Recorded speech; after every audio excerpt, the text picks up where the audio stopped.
They're sending us a girl. Major Blake Harrison threw the radio slip onto the map table and laughed straight into the faces of 40 exhausted men. We got Marines bleeding out on that ridge, our comms are collapsing, and headquarters answers by shipping us some quiet little thing carrying a rifle case. That's their idea of help.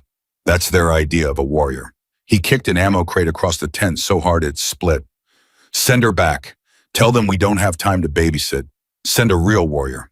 Before we go any further, if you believe the person everyone underestimates can become the one who carries everybody home, take a moment right now to subscribe to this channel and follow this story and all the way to the end. And leave a comment telling me the city where you are watching from tonight so I can see just how far this story has traveled across the world. Part 1. The command tent smelled like burnt coffee, old sweat and fear that nobody would say out loud. Major Blake Harrison stood at the head of the map table with his fists pressed against the wood, and the men around him watched him the way soldiers watch a fire that might jump the line. He had a reputation built over 18 years, 3 deployments and more firefights than most of them had birthdays. When Harrison laughed, men laughed with him. When Harrison doubted, men doubted too. That was the danger of him, and nobody understood it better than Colonel Daniel Brooks, who stood in the corner with his arms folded and his jaws set like concrete. Blake, Brooks said quietly, lower your voice. Why? Harrison turned. So the men can keep pretending everything's fine, sir. We've got 14 Marines pinned in a collapsing position 4 kilometers north. Their ammunition is almost gone. 2 of them are wounded. Our best shooters got pulled off the line this morning because their rifles are useless in that terrain, and now the sun's going down. And you're telling me the miracle from headquarters is a captain nobody's ever heard of driving in from the dark with a case and no team? That's what I'm telling you. Then headquarters has lost its mind. Captain Mason Callahan, the operations officer, sat at the radio bench and said nothing. He was the youngest man in the tent to hold real authority, and he had learned a long time ago that the best way to survive a room with Blake Harrison in it was to be useful and quiet. But his hands were shaking as he adjusted the dials because for the last 6 hours he had been listening to the voices of the trapped Marines, and those voices had begun to change. At first they had been sharp, tactical, controlled. Now they were something else. Now they were the voices of men who had started doing the math on how the night would end. Callahan, Brooks said, what's Echo 7's arrival time? Any minute, sir. Harrison snorted. Echo 7. They gave her a call sign like she's a legend. You know what I think? I think somebody upstairs owes somebody a favor, and we're the ones paying for it. You don't know that, Brooks said. I know soldiers, Colonel. I've been reading them my whole life. I can tell you inside of 10 seconds whether a man belongs on a battlefield or whether he's going to freeze the second the shooting starts. And I'm telling you, when I see a stranger walk into this tent carrying nothing but a rifle case and a blank face, I already know how this ends. That was the moment the flap of the tent pulled back and the night air came in and a woman stepped through it. She was not what any of them expected, and every man in the room reacted to that gap between expectation and reality in his own private way. Some looked at her boots, some looked at the case in her hand, some looked at her face waiting for the fear or the arrogance or the eagerness that always came off new arrivals like heat off a road, but there was nothing. She stood there for a second and she wasn't looking at any of them. She had tilted her head slightly toward the north, toward the far-off stutter of gunfire rolling down out of the mountains, and she was listening to it the way a doctor listens to a heartbeat. Captain Evelyn Carter, she said, reporting. Harrison let the silence stretch, and then he smiled, and it was not a kind smile. Captain Carter, he said, you have any idea what you walked into? I heard the situation on the way in. You heard the situation. He crossed his arms. Let me make sure the situation is clear to you, because the last thing I need tonight is somebody who doesn't understand the stakes. We have 14 Marines 4 clicks north in a forward position that's coming apart around them. We have an enemy force that showed up out of nowhere 6 hours ago and started chewing them to pieces. We've tried 3 approaches to reinforce. All 3 got turned back. We are running out of daylight ammunition and options. So before you set that case down and start telling us what you can do, I'd love to hear you explain what makes you the person they sent. Evelyn looked at him. She did not blink, and she did not rush, and she did not do the thing that everybody in that tent was braced for her to do, which was to defend herself. They didn't send me to explain. And, she said, they sent me to help. That's not an answer. It's the only one that matters right now. Somebody in the back of the tent made a low breath that was almost a laugh, and Harrison's neck went red. Brooks stepped forward before it could turn into something worse. "Captain Carter," Brooks said. "I'm Colonel Brooks. I run this operation. Major Harrison is my operations lead, and I trust his judgment. So if he's got hard questions, they come from a real place. But we don't have time to fight each other. What do you need?" For the first time, Evelyn's eyes moved. They went across the map, across the radio, bench, across the drone feeds, glowing on the far monitor, and then they stopped and they stayed on Callahan, on the headset around his neck. "I need the radio recordings," she said. Harrison blinked. "The what?" "The recordings of the trapped unit, every transmission from the last 6 hours. Not the reports, not the summaries, the actual voices." "We have drone footage," Harrison said. "We have thermal, we have satellite passes, we have an intelligence cell that's been working this problem all afternoon, and you want to sit down and listen to a bunch of scared kids yelling into a handset?" "Yes." "Why?" Evelyn set the rifle case down against the leg of the table, slow and careful, like it weighed nothing and everything at the same time. "Because your drones show you where the enemy is," she said. "The voices will tell me what the enemy is thinking." The tent went quiet in a different way. Callahan felt the change before he understood it. Harrison opened his mouth to fire back, and no words came out, and that in itself was so unusual that two of the younger men glanced at each other. Brooks studied the woman a moment longer, and then he made a decision that would follow him for the rest of his life. "Callahan," he said, "give her the recordings." Callahan pulled the headset off his neck and held it out, and as she took it, her fingers were steady and his were not, and both of them noticed. She sat down at the bench without another word, and she closed her eyes and she started to listen. For 11 minutes, nobody in the command tent spoke. It was the longest 11 minutes of Mason Callahan's life. He had spent his whole afternoon inside those transmissions, and he had heard them as a rising tide of desperation. He had heard Sergeant Ruiz calling for support that couldn't come. He had heard the two wounded men in the background. He had heard the fear climbing minute by minute until the last hour of tape was almost unbearable to sit through. But Evelyn Carter didn't listen to it the way he had.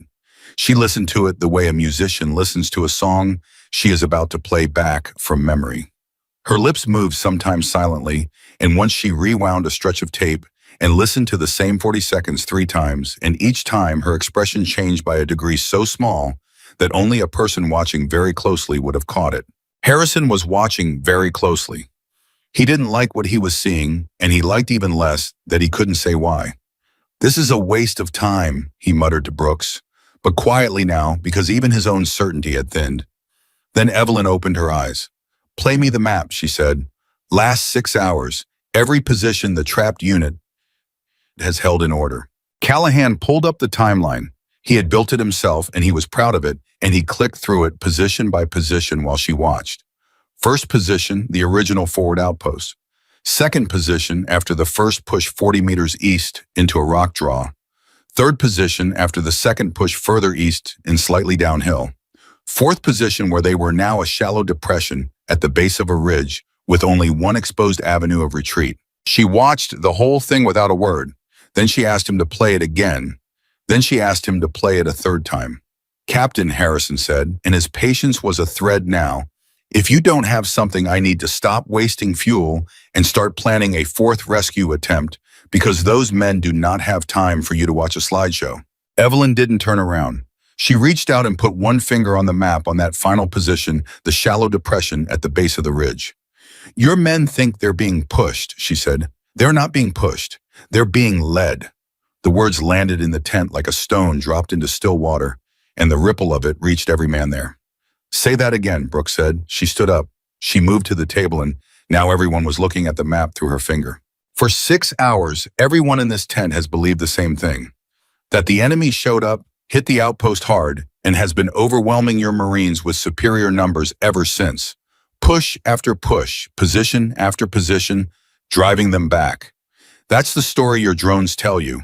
That's the story the reports tell you. And it's wrong."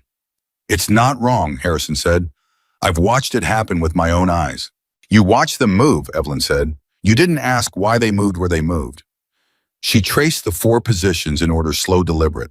"Look at the sequence. First position, the outpost, then east and down, then here the base of the ridge, 4 positions, 4 displacements, and every single one of them takes your men closer to this exact spot. Her fingertips settled on the shallow depression and stayed there. 4 times the enemy could have surrounded them. 4 times the enemy could have closed the ring and finished it. And 4 times the enemy left one door open, and every single time that open door pointed here. Callahan felt something cold move down his spine. He pulled up the drone thermal from an hour ago, and he looked at it now the way she was telling him to look at it, and his mouth went dry. "She's right," he whispered. "Sir, look, every push, there's always a gap. There's always one way out, and it always," he stopped, "it always sends them the same direction." "Coincidence," Harrison said, but the word came out with no weight behind it. 14 soldiers, Evelyn said, over 6 hours, under fire the entire time, and they have moved in a straight line as clean as a chalk mark. That's not what a running man does, Major. A running man scatters. A running man goes where the fire isn't, and the fire changes, so his path bends and doubles and breaks. Your men's path doesn't bend. Somebody drew it for them. The tent was silent again, and this time the silence had a texture to it, thick and electric, because a truth was being born in that room, and every man there could feel the shape of it, even before he understood it. Harrison was the last to break. He put both hands flat on the table and leaned in, and his voice was low now, stripped of the mockery. "All right," he said. "Say I believe you. Say somebody is herding my men into that depression on purpose. Why, what's waiting for them there that isn't waiting for them anywhere else?"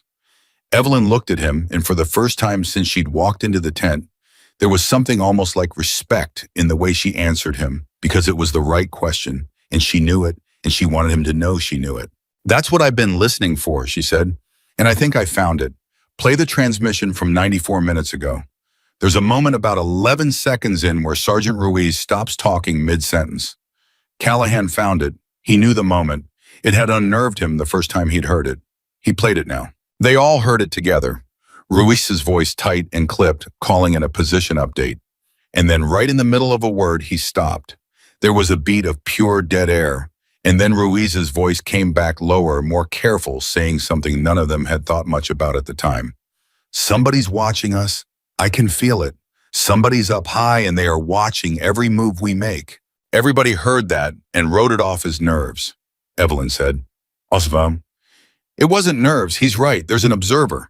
One man somewhere elevated with eyes on your entire unit feeding corrections to the fighters below. That's how the herd stays so clean. Every time your Marines drift off the intended line, the observer sees it and the fire shifts to correct them. The soldiers doing the shooting aren't the brains of this. They're the fence. He's the shepherd. And he has been standing over your men for 6 hours, and nobody in this tent has looked for him because everybody's been looking at the sheep." Nobody spoke. Then Harrison said very quietly, "Where is he?" And Evelyn Carter almost smiled. "That's the beautiful part," she said. "He's made one mistake. To do what he's doing, he needs to see everything. Every position, every gap, the outpost and the depression, and every meter in between. There's only a handful of places on that terrain with that kind of view. And the closer I look at the timing of the corrections, the faster they come when your men move in one particular direction, which means he's got a blind angle. There's one slope he can't see, and that slope is on the western side near the old observation tower." The name landed and Harrison's face changed. "No," he said, "absolutely not. Major, you don't understand what you're asking. That tower was abandoned for a reason. It's a death sentence. Half the structure came down in a shelling 2 years ago. It's exposed on 3 sides. The stairs are gone. Anyone who climbs up there is a target the size of a barn, and there is no cover, and there is no way down that isn't slow. We wrote that position off the map, Captain. We don't use it, and the enemy doesn't use it, and there's a reason for both." "I know," Evelyn said. "I'm counting on it." "You're counting on it," Harrison repeated like he couldn't believe the words. "Your enemy's observer built his entire operation on a map of what's dangerous and what's safe, and he built it correctly because he's good. He knows nobody sane would use that tower, so he's not watching it. He can't watch everything, and that's the one place he decided he'd never have to. Every assumption he made about what's too dangerous is exactly the assumption I'm going to walk through." She looked at Harrison steadily. You told me an hour ago you can read a soldier in 10 seconds. So read me now. Am I afraid of that tower? Harrison looked at her a long moment, and he could not find it. He had spent 18 years learning to see fear in the small places where men hide it. The jaw, the hands, the eyes, the pulse in the throat, and he looked for it now in Evelyn Carter, and it was not there. And the absence of it disturbed him more than any bravado ever could have. No, he admitted, you're not.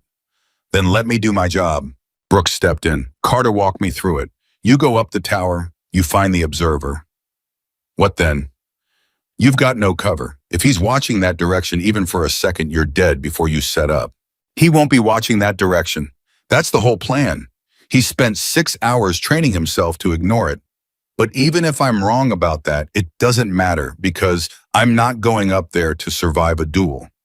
I'm going up there because from that tower on that western slope, I will be able to see him before he can see me. And the moment I can see him, this stops being a battle and starts being a math problem.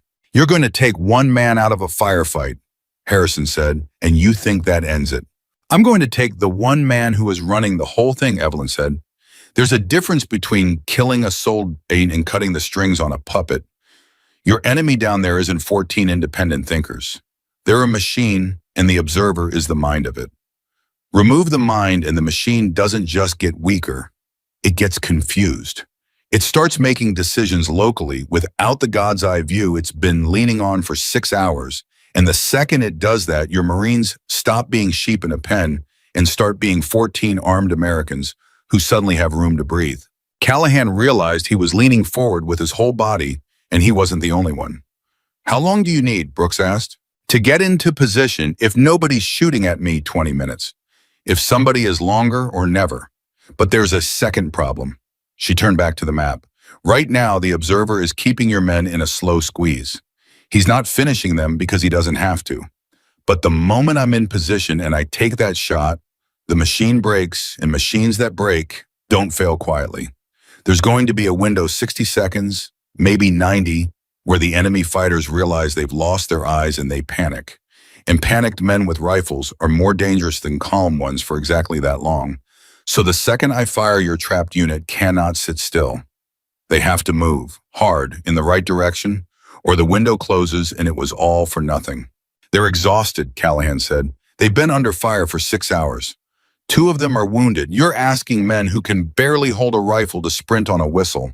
I'm asking them to fight for their lives one more time, Evelyn said, which is exactly what they've been doing all day.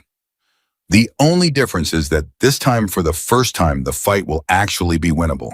And I need them to believe that before I ever pull the trigger, because a man moves like he's already dead right up until the moment he decides he isn't. Brooks looked at Harrison. It was a look with a whole conversation buried in it, 18 years of trust and command and hard nights, and Harrison held it. And something passed between them. Blake, Brooks said, it's your call on the rescue coordination. She takes the shot, your men on the ground have to move. Can you run that? Harrison was quiet for a moment. He looked at the map. He looked at the tower. He looked last at Evelyn Carter, at the woman he had mocked in front of 40 men not 30 minutes ago, and there was a war going on behind his eyes that was every bit as real as the one on the ridge. I've been wrong before, he said finally. I've been wrong plenty, but I have never been wrong the way I might be wrong tonight. He straightened. Yeah, I can run it. Callahan, get me a channel to Ruiz. Clean as you can make it. If we're going to ask those men to run on a signal, they need to hear it from someone they trust. And right now, the only voice they trust is the one that's been on the other end of that handset for 6 hours. That's me, Callahan said. Then that's you. God help us. Evelyn had already moved to the case. She knelt beside it and she opened it, and Callahan, who had seen a lot of weapons in his time, felt his breath catch. The rifle inside was a .50 caliber, long and heavy, and serious, the kind of weapon that changed the physics of a battlefield. But it wasn't the weapon that stopped him. It was her hands. She assembled it the way other people breathe, without looking, without hesitating, each piece finding its place with a soft mechanical certainty, and she did it while she was still talking, so that the assembling and the planning happened in the same calm current. One more thing, she said, not looking up. Nobody radios me once I'm in position. Not to check in, not to wish me luck, not for anything. The observer might not be watching that slope, but if there's a burst of radio traffic pointed at a dead tower, that's a flare in the dark. From the moment I leave this tent, I am off the net. You will not hear from me again until you hear the shot. And if something goes wrong, Callahan asked. She clicked the final piece home and looked up at him. Then you'll hear that too, she said. Just not the way you want to.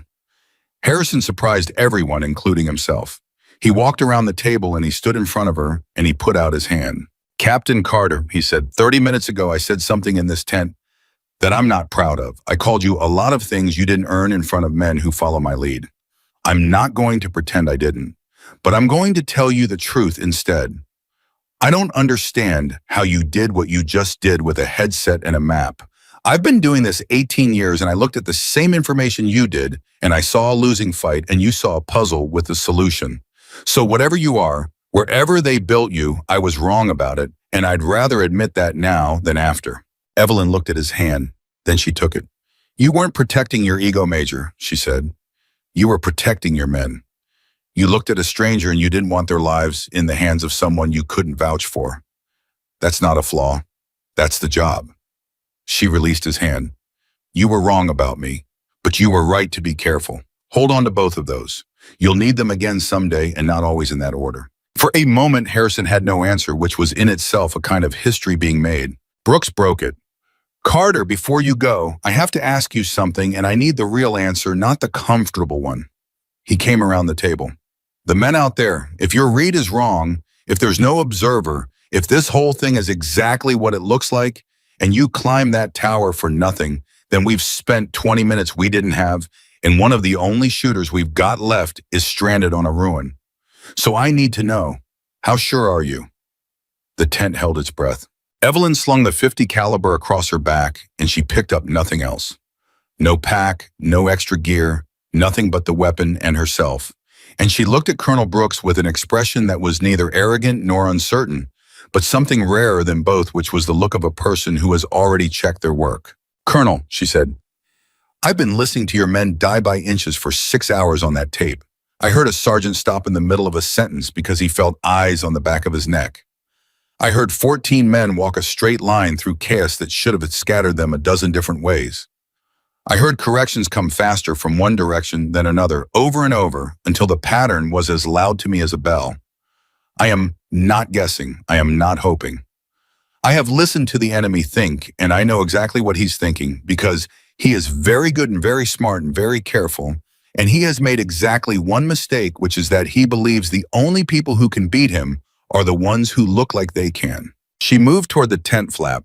He built his whole trap on that belief, she said, and I am going to walk into it through the one door he was sure nobody would use. That's not a percentage, Brooks said. No, Evelyn agreed. It's better than a percentage, it's certainty. She stopped at the flap.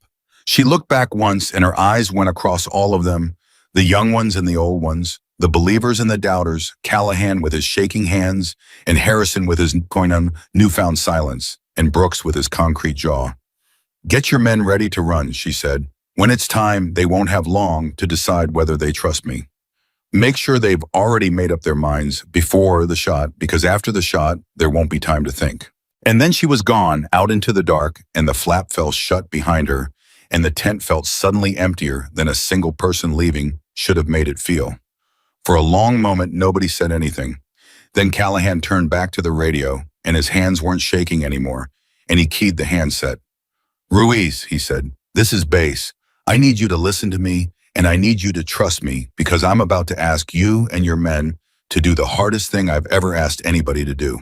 The voice that came back was cracked and hollowed out by 6 hours of hell, but it was still there, still fighting.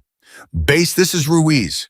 We're still here. Barely. What have you got? Callahan looked at Harrison. Harrison nodded. Help's coming, Callahan said. Not the way you're expecting. Not more men, not more birds. One person. And I know how that sounds. I know exactly how that sounds. But I need you to hear me, Sergeant.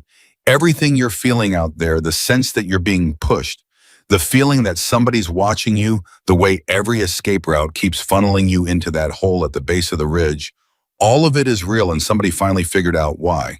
There was a pause on the line. When Ruiz spoke again, his voice had changed.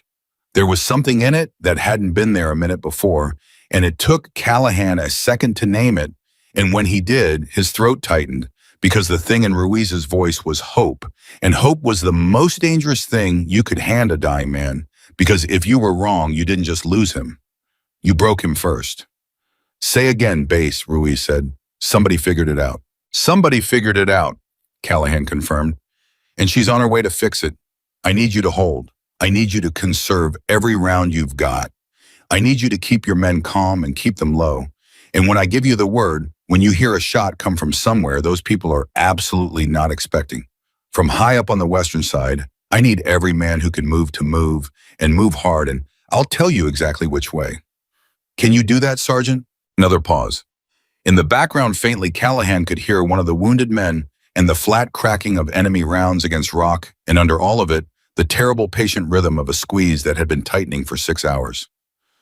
Base, Ruiz said finally. Who is she? Harrison leaned toward the handset before Callahan could answer. He didn't take it. He just spoke loud enough for the mic to catch him, and his voice, the voice that had mocked her in front of the whole tent, was steady and clear. Sergeant, this is Major Harrison. I'll tell you exactly who she is, and I'll tell you as a man who was dead wrong about her 30 minutes ago.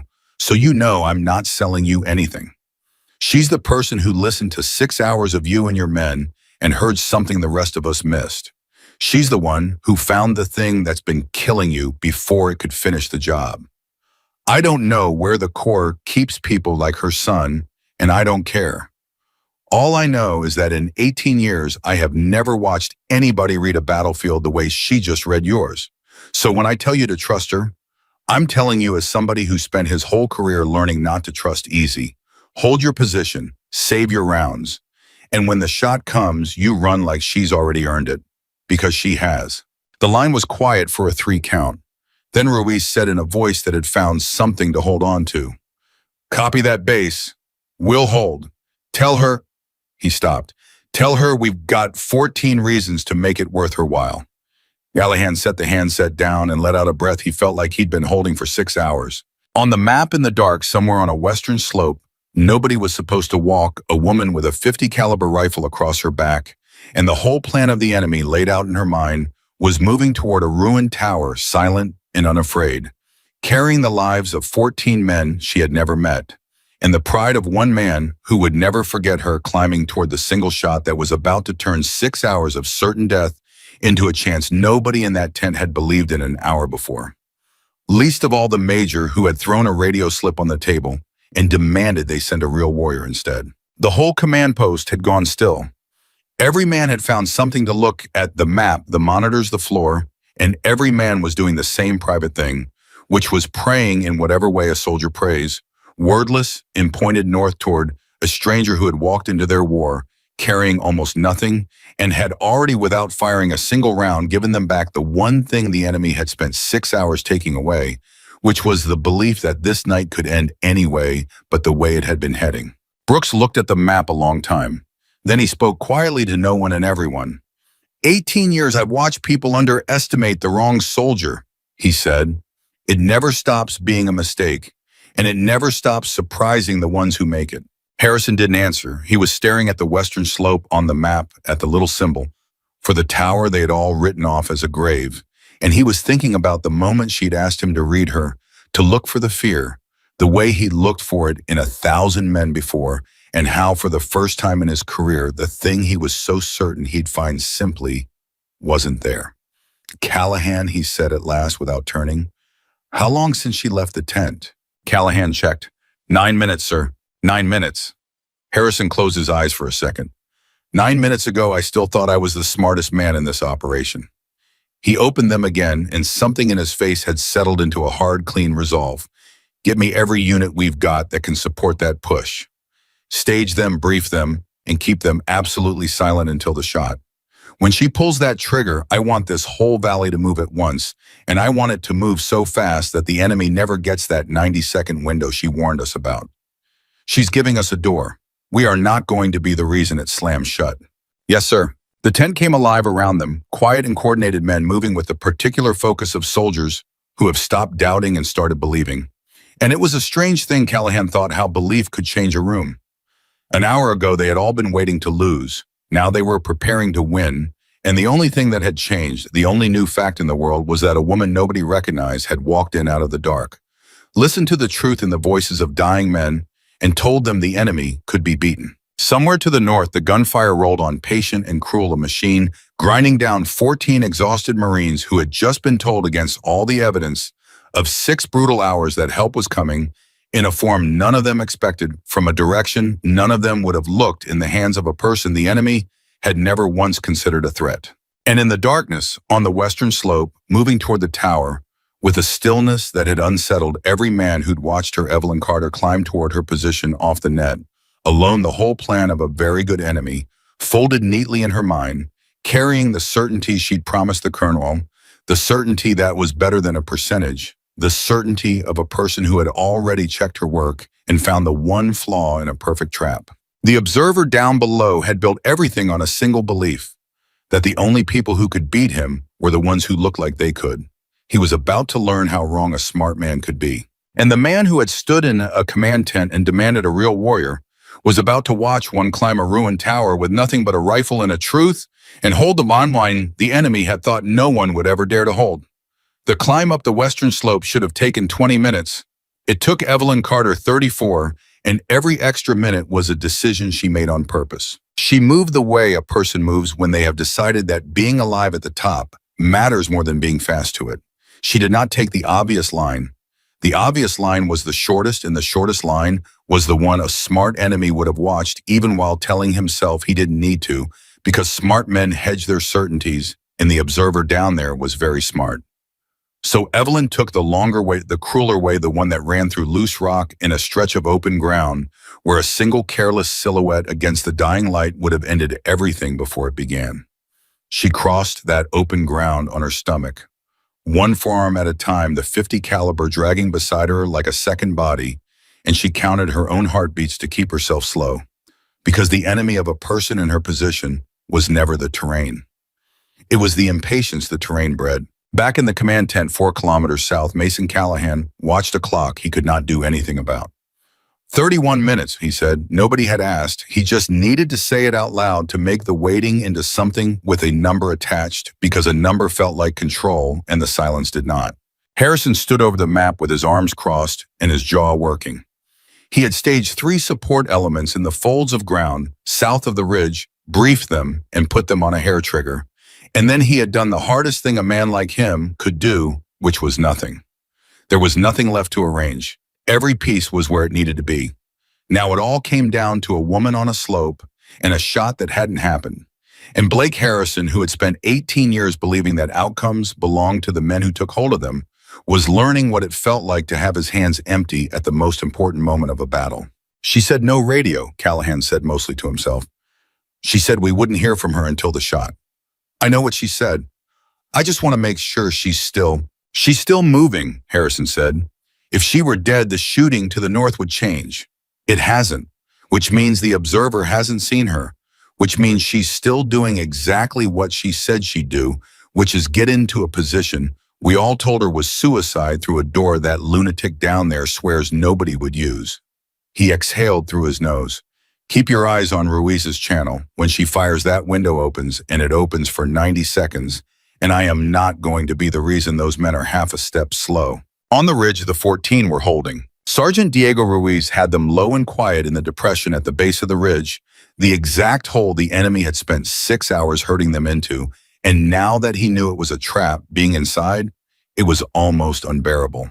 He kept the knowledge off his face because he had 11 men still capable of fighting, and 2 who weren't, and all 13 of the ones who were conscious were watching him for the truth, reading it off him the way soldiers always read their sergeant, and if he let them see how thin the thread was, the thread would snap. Boyd, he said quietly, how's your ammo? 2 mags, Sergeant. Maybe 40 rounds. Boyd was 19. He'd been 20 for about 6 hours, in the sense that 6 hours in a place like this aged a man a year. Ramirez has more. He's been rationing since noon. Good. Everybody rations from here. Nobody fires unless they've got a body in their sights. We are not spending one more round keeping their heads down. We spend rounds on kills, or we don't spend them at all. Copy, Sergeant. Ruiz crawled to where Hollis lay. Hollis was the worst of the two wounded hit in the hip early in the third hour, and he'd been white and drifting for a while now, and every time Ruiz checked him he was a little more gone, and there was nothing to be done about it except keep him alive 1 minute longer, and then one more, and then one more until the shot came. If the shot came, if the woman on the slope was real and not a story, headquarters told to keep them fighting. Hollis, stay with me. Hollis's eyes tracked toward him slow. Sergeant, that true what Base said? His voice was a whisper with the bottom scraped out of it. Somebody figured it out. That's what they said. One person. Ruiz hesitated. He had been a sergeant long enough to know that a lie could carry a man across a gap that the truth couldn't, and long enough to hate that it was true. But he looked at Hollis and he decided that this man had earned honesty over comfort. One person, he said, a captain. And Major Harrison got on the net and vouched for her and Hollis. I've been doing this a while and I have never once heard Harrison vouch for anybody. That man doesn't hand out trust. So if he's spending it on her, then whoever she is, she's the real thing. You hold on until she does what she came to do, and I will personally carry you off this ridge. You hear me? Personally. Hollis's mouth moved into something that wanted to be a smile. You're too small to carry me, Sergeant. Then I'll drag you. Same result. Stay with me. 29 minutes into the climb, Evelyn reached the base of the tower. It was worse than the map had promised. Half of it had come down in the shelling 2 years before, and what remained was a broken tooth of concrete and rusted rebar canted and cracked with the interior stairs sheared off at the second level so that the top of the structure was reachable only by climbing the exposed skeleton of the thing itself. Anyone watching this side of the valley would see a person doing that climb the way you'd see a fly walking up a white wall. It was exactly as Harrison had said, a death sentence. Unless nobody was watching, which was the entire bet. Evelyn stood at the base for 11 full seconds and did nothing but listen to the north, to the rhythm of the enemy's fire the same way she'd listened to it when she stepped out of the vehicle a lifetime ago. She had spent those 34 minutes not just climbing, but studying, cataloging the sound of the battle, learning its heartbeat, and she knew that heartbeat now, the way she knew her own. If the observer had seen her, the rhythm would shift. There would be a redirect, a change in the tempo of the corrections, the machine reacting to a new variable. She listened for it. The rhythm held, patient, cruel, unchanged. He hadn't seen her. She was a variable he had decided didn't exist. She started to climb. 33 minutes, Callahan said, and this time his voice cracked on it. Steady, Harrison said, but there was nothing steady in the tent. Every man in it was staring at the northern feed in the timeline and the silent western slope where a symbol on a map represented a woman doing something none of them could see. Brooks had come to stand beside Callahan, and the colonel's concrete jaw had a muscle in it that was jumping now, and even that small crack in his composure did more to unsettle the young men than any words could have, because if the colonel was scared, then it was permitted to be scared. The climb up the skeleton of the tower took Evelyn 6 minutes that felt to her like 6 hours, and to the men in the tent like 6 years.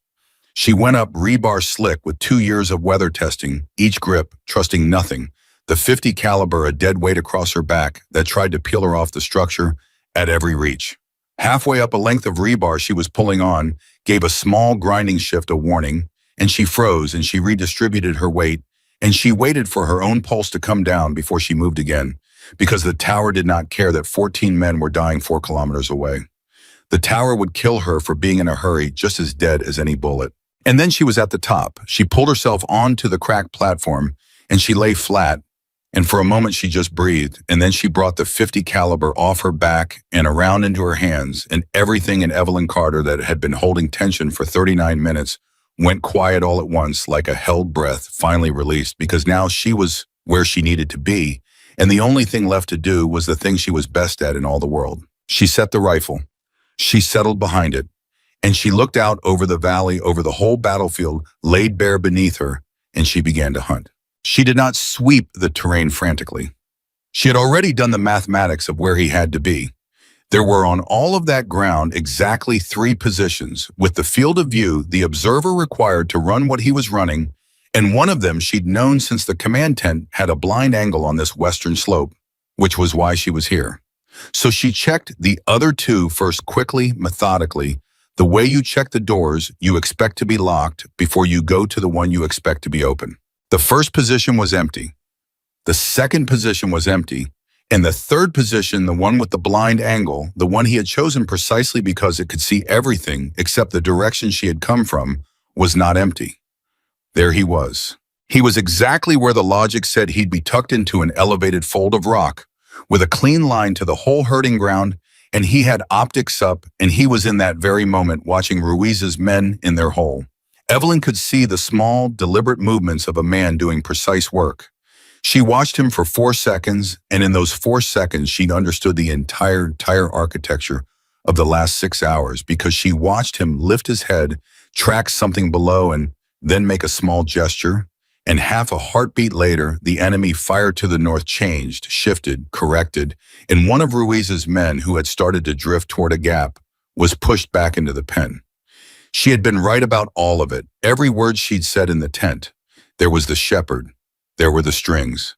And he had no idea in the world that anyone was above him and behind him with a .50 caliber and a settled heartbeat. Evelyn keyed nothing. She said nothing. She had promised the tent they wouldn't hear from her until the shot, and she kept that promise because the shot was the message. She let the crosshairs come to rest, and she made the small adjustments. Distance dropped the faint pull of the wind coming down the valley, and she did it all with a calm that would have frightened anyone watching, because it was the calm of a person for whom this was not a moment of drama, but a moment of completion. The last piece of a puzzle she had solved back in the command tent with a headset and a map. Down in the tent, Callahan's clock hit 39 minutes, and he opened his mouth to say the number, and he never got the chance, because that was when they heard it. It came rolling down out of the mountains across 4 kilometers of dark, a single enormous crack that was unlike any of the other gunfire because it was deeper, heavier, final, a sound with a full stop built into it, and every man in the command tent went rigid, and Harrison's head came up, and Callahan's hand froze over the radio, and for one suspended, unbearable second, nobody breathed, because a shot from the western slope meant one of 2 things. It meant she had done it, or it meant the observer had seen her after all, and that crack was the last sound Evelyn Carter would ever make. Then the northern feed changed. Callahan saw it happen on the thermal, and he made a sound that wasn't a word. Sir, look, the enemy positions, he pointed at the monitor with a hand that had started shaking again, but this time for a different reason entirely. They're not shifting anymore. The corrections stopped. The whole rhythm just broke. Harrison was already at the screen. What he saw there, he would remember for the rest of his life, and he would tell it years later to young officers who thought they understood war, and none of them ever quite believed him. He saw a machine lose its mind. For 6 hours, the enemy fire had moved with a single coordinating intelligence, every position playing its part in a larger design, the whole thing breathing as one organism. And now, in the space of a few seconds, that organism came apart. Positions that had been perfectly synchronized began firing at cross purposes. The pressure that had been squeezing Ruiz's men from 3 sides suddenly lost its shape, went slack in one place, doubled pointlessly in another. Fighters who had spent the whole engagement moving on cues from above were suddenly catastrophically on their own. The shepherd was gone, and the sheep had rifles. "That's the window," Harrison breathed. Then louder, a bark that snapped the whole tent into motion. "That's the window, Callahan, give Ruiz the word now. They've got 90 seconds and not a second more. Move him." Callahan had the hand set up before Harrison finished the sentence. Ruiz, this is base. The shot is fired. I say again, the shot is fired. Their eyes are gone. Go. Break east, northeast up the draw. The gap on your right is open, and it is going to stay open for about a minute, and then it slams shut forever. Move your men. Go, go, go. On the ridge, Diego Ruiz had heard the shot too. He'd heard it, and he hadn't understood it. That single deep crack from a direction that made no sense from high up on the western side, exactly like base had promised. And for 1/2 second, his mind refused it because he'd been let down before, and hope was a wound. But then he'd felt the fire change. He'd felt it the way you feel a fever break the pressure that had been leaning on them for 6 straight hours, suddenly impossibly lifting, going confused and ragged. And he was a good enough soldier to know exactly what that meant, even before Callahan's voice came screaming through the handset. Up, Ruiz roared, and there was a whole day's worth of held-back fury in it. Everybody up. We are moving east, northeast, up the draw, right now. Boyd Ramirez, you're on point. You find that gap, and you hold it open. Kessler, grab. Delgado. I've got Hollis. Move Marines. This is it. This is the one. Go, Ebo. And the 14 who had been waiting to die stood up and became 14 who were fighting to live. It should not have been possible. They were exhausted past the edge of what bodies can do. 2 of them couldn't walk. Every one of them had spent 6 hours being ground down into something that shouldn't have been able to run. But there is a fuel that lives underneath exhaustion, and it is only reachable when a man who has accepted his death is suddenly handed back his life, and every one of those Marines found it in the same instant. They came up out of the hole and they moved east, northeast toward the gap on the right, and the gap was open exactly as Base had promised, exactly as the woman on the slope had said it would be, because the enemy that had been so carefully keeping it closed had lost the mind that told it to. Ruiz got an arm under Hollis and hauled him up, and Hollis screamed, and Ruiz didn't stop because a screaming man was a living man, and he'd promised to drag him off this ridge, and that's exactly what he was going to do.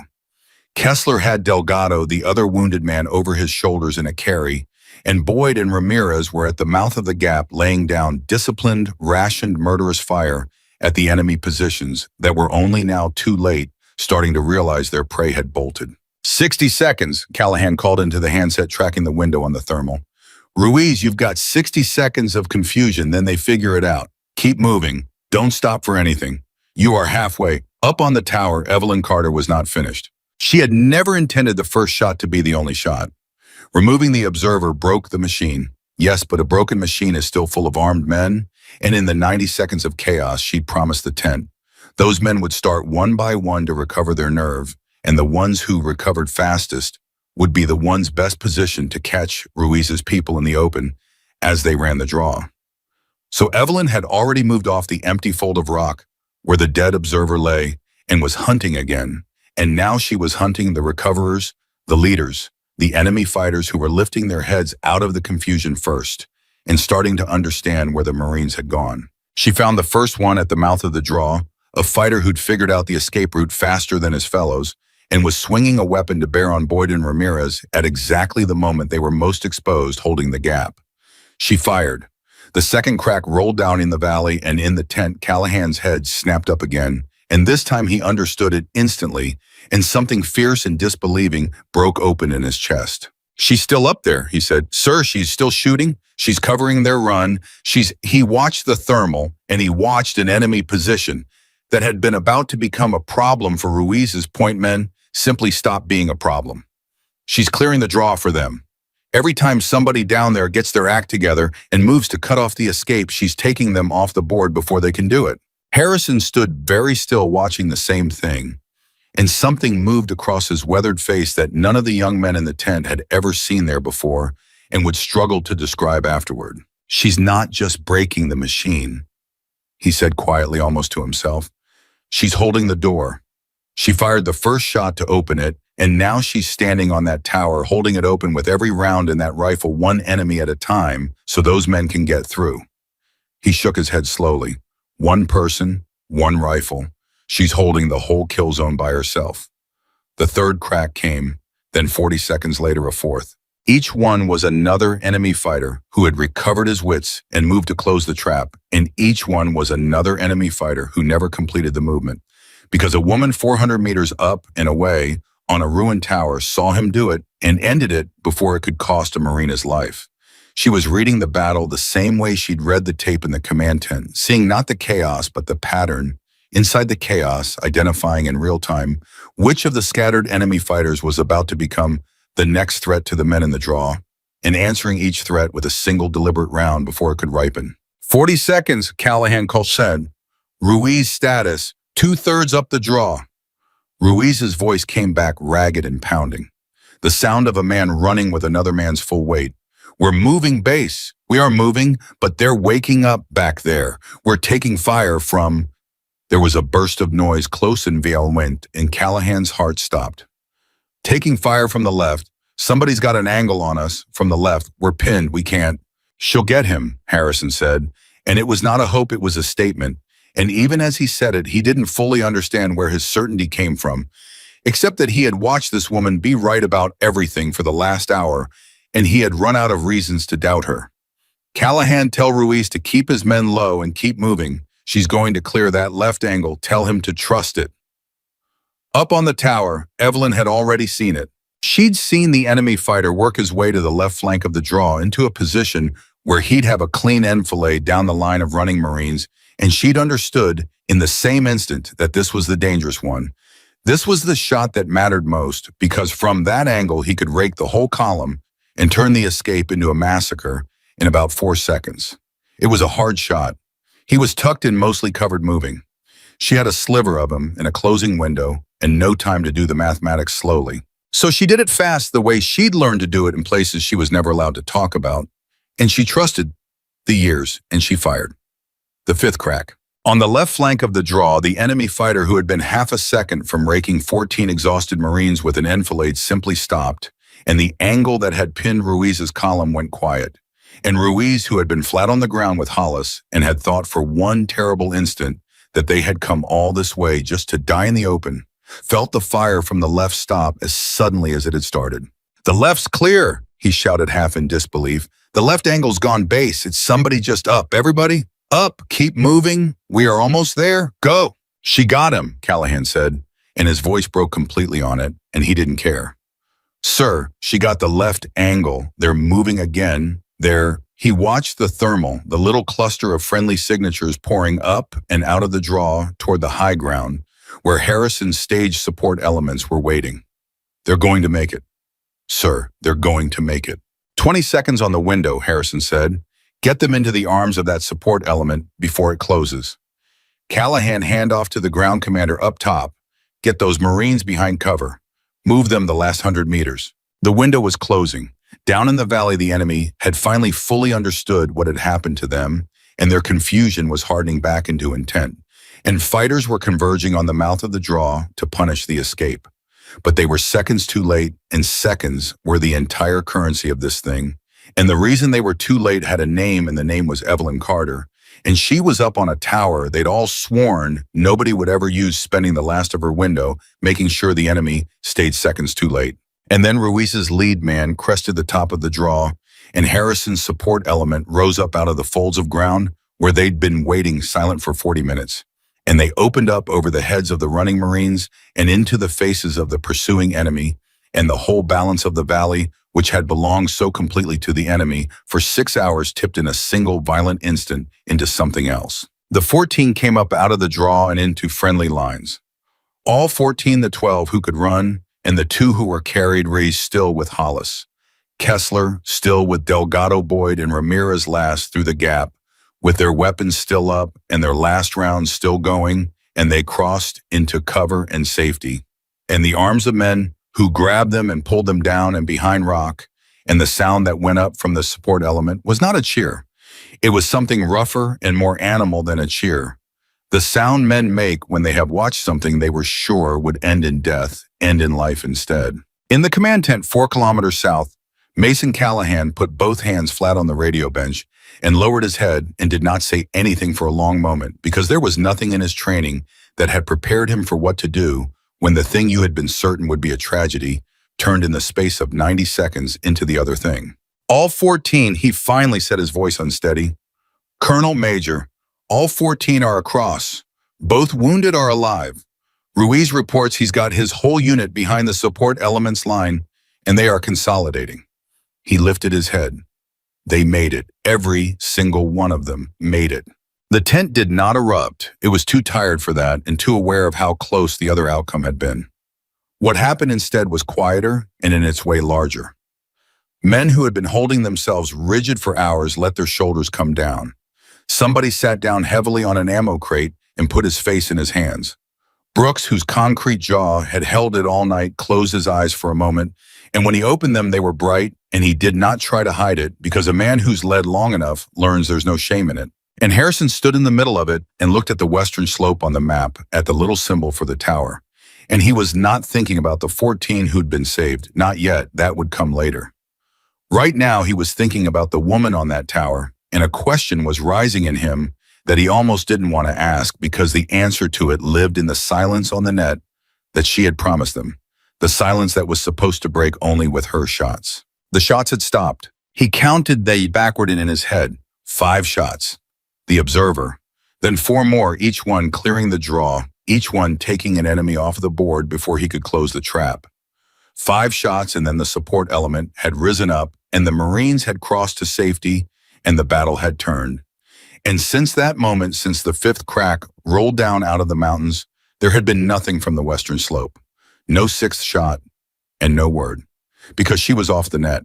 Because she told them she'd stay off the net until it was done. But it was done now. Wasn't it, Callahan? Harrison said, and something in his voice made the whole tent go still again. Raise Captain Carter. Callahan blinked. She said no radio until... It's over. The men are across. The window's closed. There's no reason left for radio silence. Harrison's jaw was tight. Raise her. Callahan keyed the handset. Echo 7, this is base. Echo 7, the package is secure. I say again, all 14 are across and consolidated. The operation is complete. Come in, Captain. Great shooting. Come home. Static. Echo 7 base, do you copy? Static.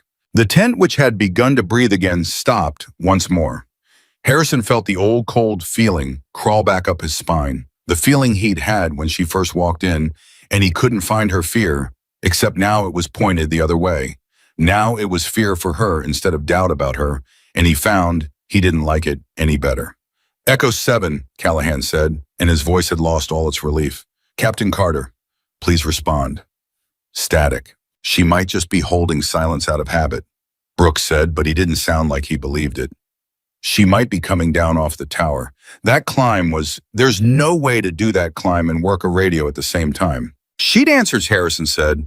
A woman that precise, that disciplined, she heard Callahan's first transmission. If she could answer, she'd answer, if only to tell us to stop cluttering the net. He was already moving toward the map. Callahan, get me the thermal on that tower. Right now. I want eyes on the western slope. Callahan pulled it up with hands that had gone cold. The thermal took a moment to resolve 4 kilometers of dark valley rendering into heat, and the tent crowded around the monitor, and there was the ridge, and there was the draw where the Marines had run, and there on the western edge was the broken tooth of the tower. And on top of the tower there was a single heat signature, and it was not moving. There, Callahan said, that's her, that's got to be her. But his voice climbed at the end of it, made it a question instead of a statement, because a person who had just done what she'd done, a person who was fine, would be moving, would be breaking down the rifle, would be starting the long climb down. And the signature on the tower was doing none of those things. It was lying flat behind where the .50 caliber would be, exactly where a shooter lies, and it was not moving at all. Zoom it, Harrison said. Callahan, zoom that in. Callahan zoomed it in. And the tent went absolutely, completely silent. The kind of silence that has a weight to it, because the closer view showed them the shooting position on the tower, and it showed them the shape of a person lying in it, and it showed them at the very edge of the tower's cracked platform. A second thing they had not seen before, a smear of heat that was cooling, spreading in a shape that no man in that tent could look at and pretend not to recognize. That's blood. Boyd would have said it if Boyd had been there, but Boyd was 4 kilometers north, being pulled behind cover by men who loved him. In the tent, it was Callahan who said it in a whisper because somebody had to. That's blood, he said. Sir, there's blood on the tower. Harrison stared at the thermal. 5 shots, he was thinking. 5 shots and then nothing. She'd cleared the observer, then held the door with 4 more, one enemy at a time, the last of them, that hard left flank shot that had saved Ruiz's whole column. 5 perfect shots. And then silence. And then no movement. And now blood cooling on the platform of a tower everyone had sworn nobody would ever use, where a woman had gone alone, off the net, carrying nothing but a rifle, and a certainty to hold a kill zone by herself so that 14 strangers could go home. Somewhere in the middle of the 5th shot, or just after it, something had happened up there. One of the enemy fighters she was hunting, or one she hadn't seen in the confusion in the last seconds before the door slammed shut, had found her on her tower after all. The one place the observer had sworn was safe. The one door nobody was supposed to use. Somebody down in that valley in the dying chaos of a battle she had single-handedly turned, had put eyes on the western slope at the worst possible moment and put a round into the woman who'd spent her whole night making sure the enemy stayed one step behind. And she had kept shooting anyway. That was the thing Harrison couldn't stop seeing.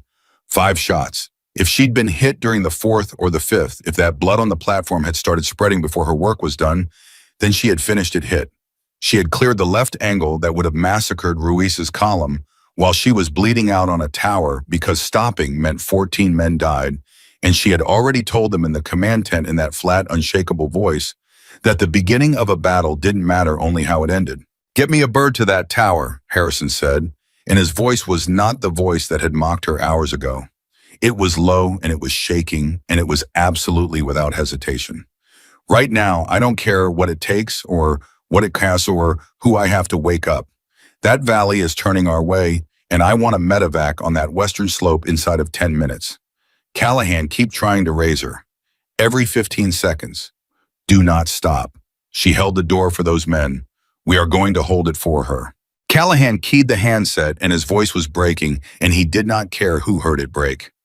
"Echo 7 base, Captain Carter. If you can hear me, help is coming. Do you understand? You held the line. All 14 are home. Now you hold on, Captain. You hold on the way you made them hold on. Help is coming. Echo 7, please. Please come in." And on the tower, 4 kilometers north, high above a valley that had belonged to the enemy an hour before and belonged to no one now, the single heat signature lay behind the 50 caliber and did not move and did not answer, and the blood spread slow and dark across the cracked concrete of a position everyone had written off as a grave.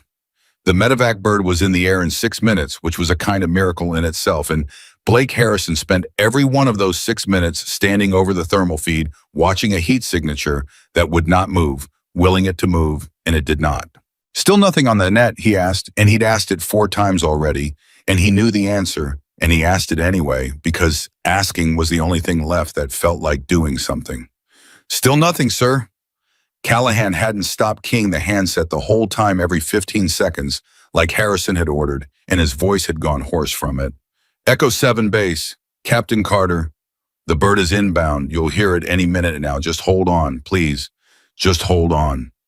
Static. Brooks stood a little apart from the two of them, arms folded, and he was doing the thing colonels have to do, which is stay upright and clear-eyed when everyone around them is coming in undone. But the cost of it showed in his face. He had put a stranger on that tower. He had made the call. He had listened to Harrison's objections and to his own gut and to a woman who spoke in certainties, and he had sent her up a ruin everyone said was a grave, and now she was lying on it, not moving, and the arithmetic of command meant that whatever had happened to her up there was in the final accounting his. "Colonel," Callahan said, and there was something desperate in it, "when the bird gets eyes on her, if she's—" He couldn't finish it. "Then we deal with what is," Brooks said, "not with what we're afraid of. Keep transmitting, son." 4 kilometers north on top of the tower, Evelyn Carter was not dead. She was, however, in the middle of the longest and most private battle of the night, and it was a battle no one in the command tent could see, and no thermal feed could show them because it was happening entirely inside her. The round had caught her during the 4th shot. She'd known it the way you know these things, a heavy blunt punch, high on the left side under the shoulder that had spun the world sideways for a half second, and then come roaring back as a specific and enormous pain. She had understood in the cold clinical part of her mind that never fully switched off exactly what had happened. One of the enemy fighters below, in the dying confusion of the broken machine, had finally done the thing the observer swore no one would do. He'd looked up at the western slope. He'd found the muzzle flash of a 50 caliber on a tower that wasn't supposed to matter, and he'd put a round into her before she'd even known he was there. And in the half second after the punch, with the world spun sideways in the pain arriving like a train, Evelyn Carter had made a decision, and it was the same decision she had made her whole life in every place she was not allowed to name. And it was the decision that separated her from almost every other human being who had ever held a rifle. She had not stopped. There had been an enemy fighter working toward the left flank of the draw. She'd already identified him as the dangerous one, the one who could rake Ruiz's whole column, and when the round hit her, she had a choice, which was to attend to the fact that she was now bleeding badly on a tower with no way down, or to finish the shot. And she'd finished the shot. She had dragged the spun world back level with a strength that had nothing to do with her body and everything to do with the thing underneath her body, and she'd put the crosshairs back on that fighter on the left flank, and she'd made the hardest shot of the night with a bullet already inside her, and she'd cleared the angle that would have killed 14 men, and only then Only after the fifth crack rolled down the valley and the left flank went quiet and Ruiz's column got up and ran the last of the draw to safety. Only then had Evelyn Carter allowed herself to lie down behind her rifle and start dealing with the fact that she was in a real and mathematical sense running out of time. That had been 4 minutes ago. It felt like 4 hours. She'd gotten a hand up under her armor and found the wound and understood from the warmth of it, in the pace of it, that this was serious but not immediately fatal, which was both the best and the worst news because it meant she could survive this if help came fast, and it meant she would have plenty of conscious time to appreciate not surviving it if help came slow. She'd packed the wound as best she could with the field dressing from the pouch on her belt, working left-handed and blind. And she'd done it the way she did everything methodically, without panic, narrating the steps to herself in her own head to keep the panic where it belonged, which was outside. The radio was 3 feet away, and it might as well have been 3 miles. She'd heard Callahan calling her. She'd heard every transmission, the packages secure, all 14 are across, great shooting, come home, and then the tone shifting, the please, the hold on, and she'd understood that they'd seen the blood on the thermal and put it together. She wanted to answer them. She wanted in a way that surprised her with its intensity to key that handset and tell Callahan she was alive to take that particular weight off the young man's voice, because there had been something in it, some raw and undefended care that had reached her even up here, even now. But the radio was 3 feet away, and 3 feet right now was a distance she could not reliably cross, because crossing it meant rolling onto the wounded side or reaching across her own body with her one good arm and destabilizing the pressure she was holding on the packed wound. And either of those things might open her back up, and she had done the arithmetic on that too. And the arithmetic said that if she reopened the wound reaching for a radio, she would likely finish bleeding out before she finished the sentence. And a woman who bled out mid-transmission was worse than a silent one, because a silent one left them hope, and a woman who died on the net took their hope with her. So she made another decision, the same kind she'd been making all night, the kind that put other people's minds ahead of her own comfort. She would not reach for the radio, she would hold pressure on the wound, and she would keep breathing, and she would stay conscious, and she would let the silence do to them what it had to do. Because a silence that ended with a live captain lifted off a tower was survivable for everyone, and a broadcast death was not. The pain came in waves, and between the waves she talked to herself, and what she said to herself was strange, and she knew it was strange, and she said it anyway. The beginning of a battle doesn't matter, she said out loud to no one, her voice a thread. What matters is how it ends. She'd said it to Harrison hours ago in the resolution of another fight in a future that hadn't happened yet, except now she understood it was always going to be this fight. She'd meant this ending, this tower. You made them hold Carter. Now you hold. Same rules for you as for them. 6 minutes and 40 seconds after the fifth shot, she heard the bird. It came in low and fast from the south, and the sound of it did something to Evelyn that all her discipline could not entirely control, because the sound of an inbound friendly helicopter is the most beautiful sound in the world to a person bleeding on a tower. And for one moment, the wall she'd built between herself and the panic developed a crack, and a single tear ran sideways across the bridge of her nose and fell onto the concrete. And she let it because there was no one there to see it, and even she was allowed one. In the command tent, the pilot's voice came over the net, and the whole room turned toward the speaker as one. Base, this is Dustoff 2-6. I'm on station over the Western Tower, and I've got a pause. The pause lasted a year. I've got a survivor. I say again, I have movement. The shooter is moving. She's got a hand up. She's waving me off. The direct approach, she's pointing. Another pause. She's still running the show up here base. She's wounded, and she's waving me toward a cleaner LZ on the north face. She won't even let me land wrong. The tent broke. It broke the way the support element had broken when the Marines crossed to safety, not with a cheer, but with something rougher and more human. And Callahan put his face down on the radio bench, and his shoulders shook, and Brooks pressed the heel of his hand hard against his own mouth and turned away for a moment. And Harrison, 18 years and 3 deployments, and a reputation built on never letting anyone see him crack, put one hand flat on the map table to steady himself, and let out a breath that, had he realized, been held since the fifth shot. She's alive, Callahan said into the bench, his voice muffled and wrecked. She's alive, she's alive. She's alive, Harrison confirmed, and his own voice wasn't much steadier. And she's still working. Of course she is. Of course she is. He straightened and he made himself become the operations officer again because there was a wounded captain on a tower and sentiment didn't lift her off it, procedure did. Dust off 2-6 base, you follow her guidance, you hear me? That woman has been right about every single thing tonight. If she's waving you toward the north face, then the north face is where you land. Get her aboard, get her stable, and get her to the surgical team, and you fly like her life depends on it, because it does. Copy that, base. Coming around to the north face now, and base.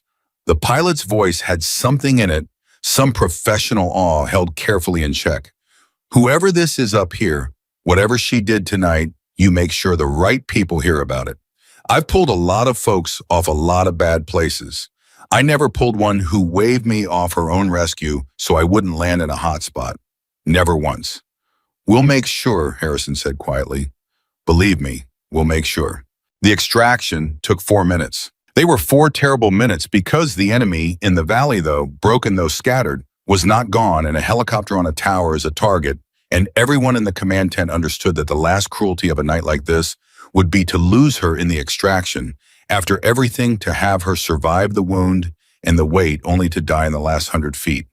So the tent held its breath again, and Harrison worked the support element and every asset he had to keep the enemy's heads down around the western slope, and Callahan tracked the bird on the thermal, and Brooks stood very still and did the thing he'd done all night, which was hold the room up by refusing to let it see him break. And then the pilot's voice came again, and it was lighter, unclenched, the voice of a man who has gotten his people off the ground. Base dust off 2-6. We are wheels up with the patient aboard, I say again. Wheels up, we are clear of the tower and clear of the heroine of the valley inbound to the surgical team. ETA, 9 minutes. Patient is conscious. Patient is stable. Patient is a short laugh, disbelieving warm. Patient is asking whether all 14 made it. First thing she said when we got her aboard, not about herself, about the 14. Callahan lifted his head off the bench. His face was a wreck, and he didn't care. Tell her, he said. Dust off, tell her yes. Tell her all 14, both wounded alive. Tell her she did it. Tell her exactly that. Tell her she did it.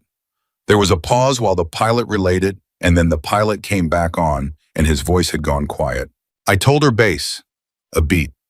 She closed her eyes, didn't say anything, just closed her eyes like he stopped searching for it. Like a person who's been carrying something heavy and just got to set it down. That's all. Just closed her eyes and set it down. And in the command tent, 4 kilometers south, 3 grown men who had spent the night in the business of war stood around a radio and were undone by the image of a wounded woman on a helicopter, closing her eyes because 14 strangers she had never met were going home. 9 minutes later, Dust Off 2-6 sat down at the surgical team's pad, and Evelyn Carter went into the hands of people whose whole reason for existing was to make sure that soldiers who had given everything didn't give the last thing too. And for the next several hours, the command tent had no news, because the surgical team's job was to work and not to narrate, and Harrison had learned the hard way not to bother them with questions. So instead, he did the other work, the work that filled the terrible waiting. He debriefed the extraction. He coordinated the consolidation of Ruiz's unit and the wounded into the larger position. He worked the enemy situation, which had gone from a coordinated assault to a scattered rout, the broken machine that had never recovered its mind, and he watched the last of the enemy fighters melt back into the mountains they'd come from, and he understood watching it exactly what one shot from one tower had done. He wrote none of it down yet because there would be time for reports, and reports were for later. And right now, the only thing that mattered was that 14 Marines were alive who should have been dead, and the person responsible was on a table somewhere fighting a battle of her own. Around 3 in the morning, Callahan found him outside the tent. Harrison was standing in the dark, looking north toward the mountains, toward the tower he could not see, and Callahan came up beside him and didn't say anything for a while. And the two of them just stood there, the old operations officer and the young radio man, connected now by a night that had rearranged both of them. You vouched for her, Callahan finally said. On the net, to Ruiz, before the shot. He turned to look at Harrison. Why you'd been telling everybody in that tent she was a joke, right up until she found the pattern on the map. And even after that, you were fighting her on the tower. And then you got on the net and told 14 dying men to trust her, like she'd already earned it. Why the change? What did you see? Harrison was quiet for a long moment. I didn't see anything, he said finally. That's the truth. I didn't have some flash of insight where I suddenly understood who she was. I want to tell you I did because it'd make me sound wiser than I am. But the honest answer is, I looked at that map and I looked at what she'd pulled out of 6 hours of tape that I'd stared at and missed, and I ran into a wall, Callahan. I ran into the edge of my own certainty. 18 years I've been able to look at a situation and know things. Know who'll break and who'll hold, know which plan lives and which one dies. And she walked into my tent and did something I could not do, could not even understand how she did. And I had two choices. I could keep insisting I was the smartest man in the room and probably get 14 men killed, proving it. Or I could admit that the thing I was looking at was bigger than my certainty and get out of its way. He turned to face the young man. You want to know the hardest thing a man learns in this business? It's not courage. Courage is easy comparatively. Any fool can be brave. The hardest thing is knowing the difference between the situations where your judgment is the most valuable thing in the room and the situations where your judgment is the thing that's going to get people killed, and knowing it fast enough to act on it. He looked back toward the mountains. She gave me about 90 seconds to figure out which kind of situation I was in, and I damn near failed. I almost sent her back. You heard me. I threw a radio slip on the table and demanded they send a real warrior. He shook his head slowly. A real warrior. God forgive me. She was standing 4 feet away. Callahan didn't say anything because there was nothing to say to that, and because he understood that Harrison wasn't really talking to him. He was talking to something in himself, doing the accounting a man does after a night like this, the accounting that separates the ones who learn from the ones who just get older. She's going to make it, Callahan said. It wasn't a question. He decided to believe it, and believe he'd learned tonight could change a room, could change a battle, could maybe change this too. I think she is, Harrison said. The pilot said stable. Stable's a good word. Stable means the machine's not broken, just damaged, and damaged we can fix. He almost smiled. She'd appreciate that, probably. Thinking about her body the way she thought about that enemy formation. A machine you can fix if you understand it. They stood there a while longer, and then a runner came out of the tent looking for Harrison, and the night's work pulled him back in, and Callahan stayed outside a moment longer looking north before he followed. The news came at dawn. It came the way good news comes in a war. Undramatically, a med officer walking into the command tent with a clipboard and a tired face and a sentence that landed like a sunrise.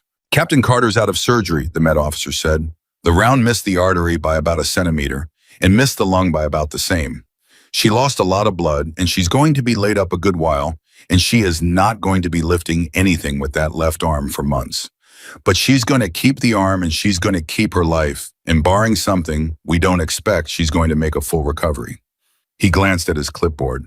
She's awake if anybody wants to know. Groggy but awake, and she's already asked twice to see the sergeant from the unit she pulled out. Ruiz.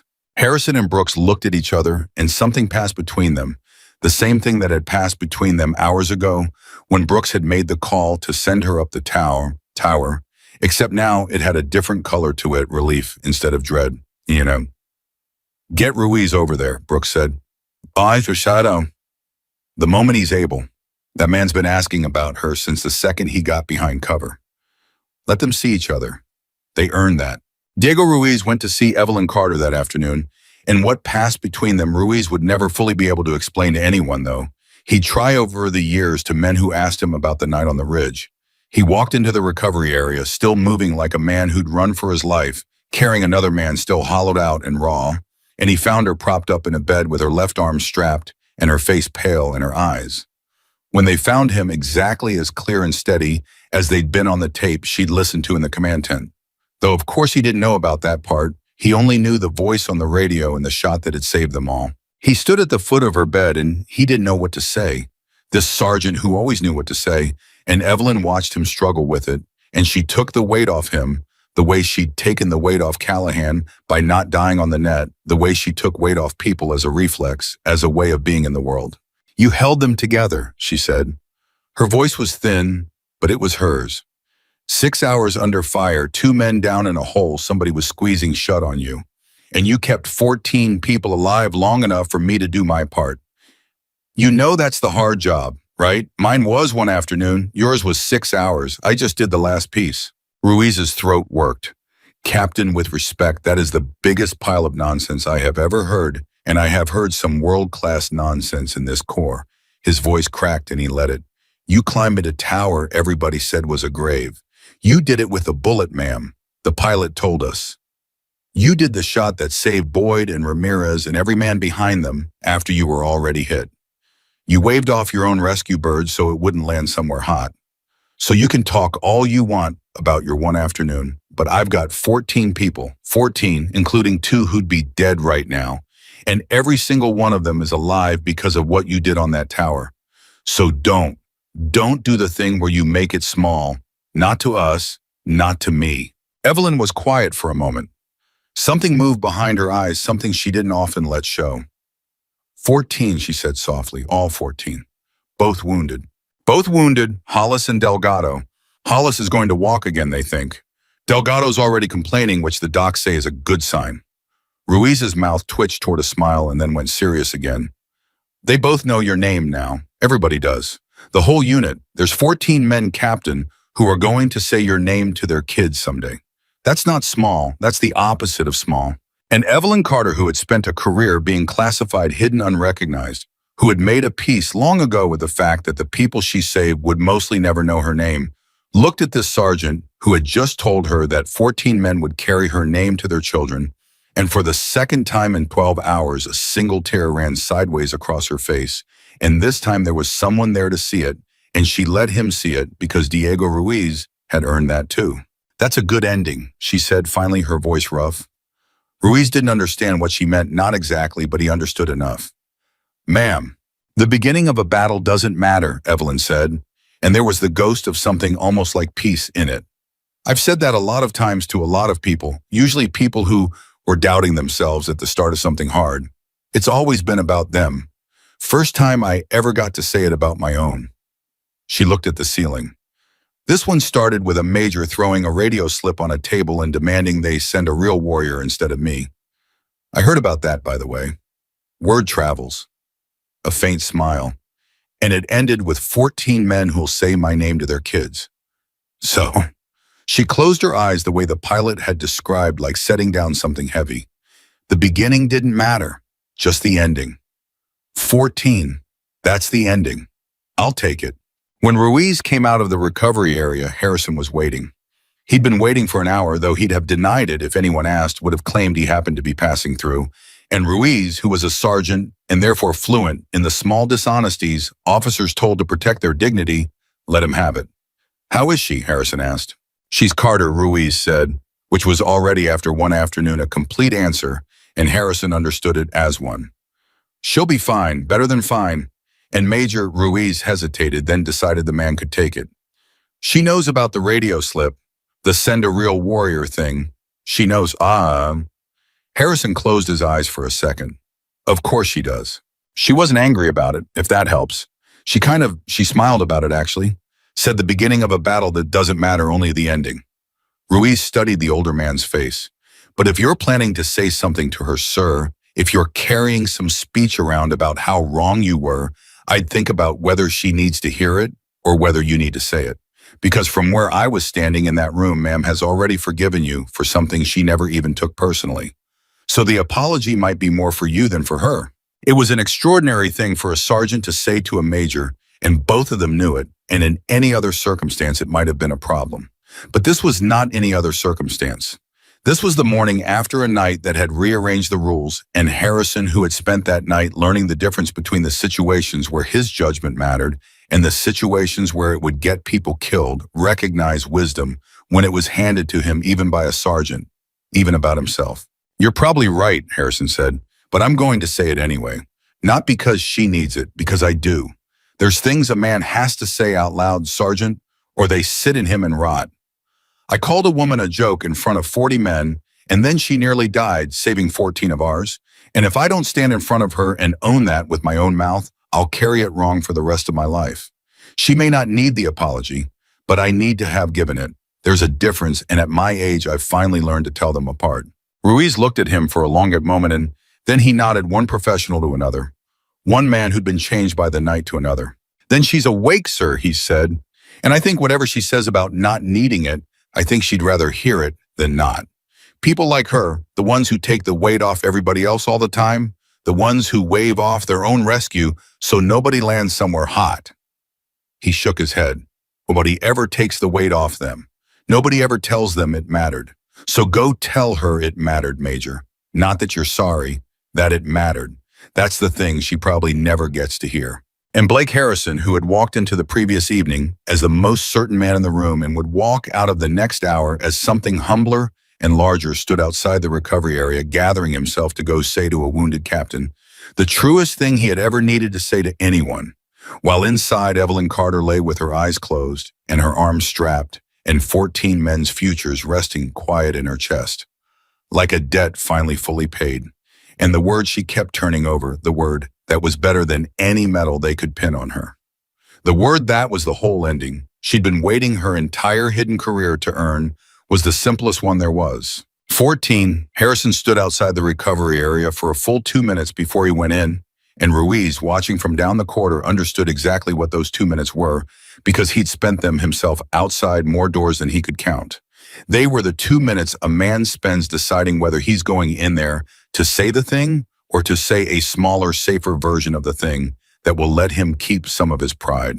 And Ruiz watched Blake Harrison make the choice, watched it in the set of his shoulders, and then Harrison pushed the door open and went in, and Ruiz turned and walked away because some conversations aren't meant to have witnesses. Evelyn heard the door and opened her eyes. She knew who it was before she saw him. She'd known he would come. She'd known it the way she knew most things, by reading the pattern. And the pattern of Blake Harrison was the patterns of a proud man who had been forced to look at himself, and men like that either ran from the mirror or walked straight into it. And everything she'd seen of him in the command tent told her he was a mirror walker. So she wasn't surprised to see him standing at the foot of her bed with his hat in his hands, an old-fashioned gesture that told her more about his state of mind than anything he could have said. "Major," she said. "Captain." He turned the hat once in his hands. "How are you feeling?" "Like someone put a bullet in me and a surgeon spent 4 hours arguing with it?" A faint smile. "Which is exactly what happened, so accurate. I'm going to be fine. You didn't come here to ask about my recovery, though." "No," Harrison admitted. "I didn't." "Then say what you came to say. You'll feel better once it's out, and I've got nowhere to be." She shifted slightly against the pillows, and it cost her, and she didn't let it show much. "Go ahead, Major. I've been doing this long enough to know what a man looks like when he's carrying something he needs to set down. I watched you carry it all the way across this room. Set it down." Harrison looked at her, and something in him gave way. The way a dam gives way, not all at once, but at a single point that then becomes the whole thing. "I called you a joke," he said, "in front of 40 men before I ever laid eyes on you. Headquarters said Echo 7 was inbound, and I looked at the name I didn't recognize, and I threw a radio slip on the table and I said, he made himself say it, made himself use the exact words, because a real apology doesn't soften the crime. I said they're sending us a real warrior because apparently we've reached the point where they're sending a quiet girl with a rifle case to save an entire platoon. That's what I said. And then you walked in about a minute later and I doubled down. I stood there and demanded you explain what made you the person they sent, like you owed me a resume while men were dying. And then you found in 6 hours of tape what I'd stared at all afternoon and missed. And I still fought you on the tower, called it a death sentence, tried to talk you out of the one plan that ended up saving everybody." "All true," Evelyn said mildly. "What's your point?" "My point is that I was wrong in about 6 different ways in the space of an hour, and every single one of those ways could have gotten 14 men killed, and the only reason it didn't is that you were better than my worst instincts. So I came here to own it, out loud, to your face. I was wrong about you, Captain Carter, not a little wrong, completely wrong, and I'm sorry." Evelyn was quiet for a moment, studying him. "That's a good apology," she said finally. "Cleaner than most. You didn't make excuses, you didn't explain it away. You didn't do the thing where a man apologizes in a way that's secretly asking the other person to comfort him for having been wrong. You just owned it. I respect that." She paused. "But Ruiz told you something before you came in here, didn't he? He told you the apology was more for you than for me." Harrison blinked. How did you? Because it's what I'd have told you, and Ruiz strikes me as a man who sees clearly. And he was right. You needed to say that more than I needed to hear it, which is fine, that's allowed. But I wanted to give you something back, Major, and I want you to actually hear it, because I think you've been so busy being ashamed of the beginning that you've missed the part that matters. She held his eyes. Do you know why you were able to say what you just said? Why you were able to walk into this room with your hat in your hands and own being wrong in front of a woman half your rank? Because I owed it to you. No, lots of men owe apologies they never pay. You paid it because when the moment came when you were standing in that command tent with your certainty in one hand and 14 lives in the other, you did the hardest thing a person can do. You let go of the certainty. You had 90 seconds to figure out that the situation was bigger than your judgment, and you figured it out, and you got out of the way, and you got on the net and vouched for me to race when a lesser man would have hedged. She let that land. The apology isn't the impressive thing you did tonight, Major. The apology is easy, comparatively. The impressive thing is that in the actual moment when it counted, when being wrong would have killed people, you chose the men over your pride. You've been carrying the beginning around like it defines you. It doesn't. What you did in the middle is what defines you. And what you did in the middle was get out of the way of the thing that could save your men, even though it meant admitting you weren't the smartest person in the room. Most men can't do that. You did. So stop flogging yourself over the radio slip. It's the least interesting thing about your night. Harrison stood there and absorbed it, and something shifted in his face, some weight he'd been carrying since the fifth shot loosening its grip, and Evelyn watched it happen and was glad because taking the weight off people was in the end the only thing she'd ever really wanted to do on towers and off them. You know, Harrison said slowly, I came in here to make you feel better, and somehow you turned it around and made me feel better instead. How do you do that? Practice, Evelyn said. And it's not a trick if that's what you're thinking. I'm not managing you. I just genuinely think you're being too hard on yourself. And I've found that most people are most of the time, and that a little accuracy about their own worth does them more good than almost anything else you can offer them. She shifted again, wincing. That's the whole secret, Major, if you want it. People are starving to be seen accurately. Not flattered, seen. You tell a man the true good thing about himself that nobody else bothered to notice, and you'll have done more for him than a medal. Harrison sat down uninvited in the chair by her bed and set his hat on his knee. Can I ask you something, he said, off the record, not major to captain, just one soldier to another. You can ask, I might not answer. A lot of my answers are classified. That's actually what I want to ask about. He turned the hat on his knee. Echo 7, the call sign, the way headquarters said it, like everybody upstairs knew exactly who they were sending and exactly what she could do, and only the rest of us were in the dark. The way you read that tape, the way you made a shot with a bullet in you, the way you waved off your own rescue bird so it wouldn't land somewhere hot. That's not a normal skill set, Captain. That's not even an elite skill set. That's something else. So I guess my question is, he hesitated. Who are you really? Because I've been in this Corps 18 years and I've never met anybody like you, and I've got a feeling that's not an accident. Evelyn was quiet for a long moment. Something moved behind her eyes, some calculation about what she could say and what she couldn't, and Harrison watched her do it and understood that he was watching a person decide how much of a hidden life to open up. Most of what I've done I can't talk about, she said finally. That's not me being mysterious, it's the actual rule. And it's a rule I've kept for a long time, and I'm going to keep it now. So I can't tell you the missions or the places or the names. But I can tell you the shape of it because I think you've earned the shape and because I think it might be useful to you. She looked at the ceiling. I've spent my whole career being the person they send when the normal answers have run out. The units nobody's heard of. The problems that don't have a doctrine written for them. And the thing about that work, the thing nobody tells you when you start, is that it makes you invisible. Not metaphorically, actually invisible. Everything I've done that mattered is classified, which means officially it didn't happen. Which means the people I saved mostly never knew my name, and the ones who did weren't allowed to say it. I've pulled people out of places I can't describe and watched them go home to families who will never know I existed. That's the job. That's the trade you make. That sounds lonely, Harrison said quietly. It is. Evelyn agreed, and there was no self-pity in it, just accuracy, the same accuracy she offered everyone else. It's the loneliest work there is.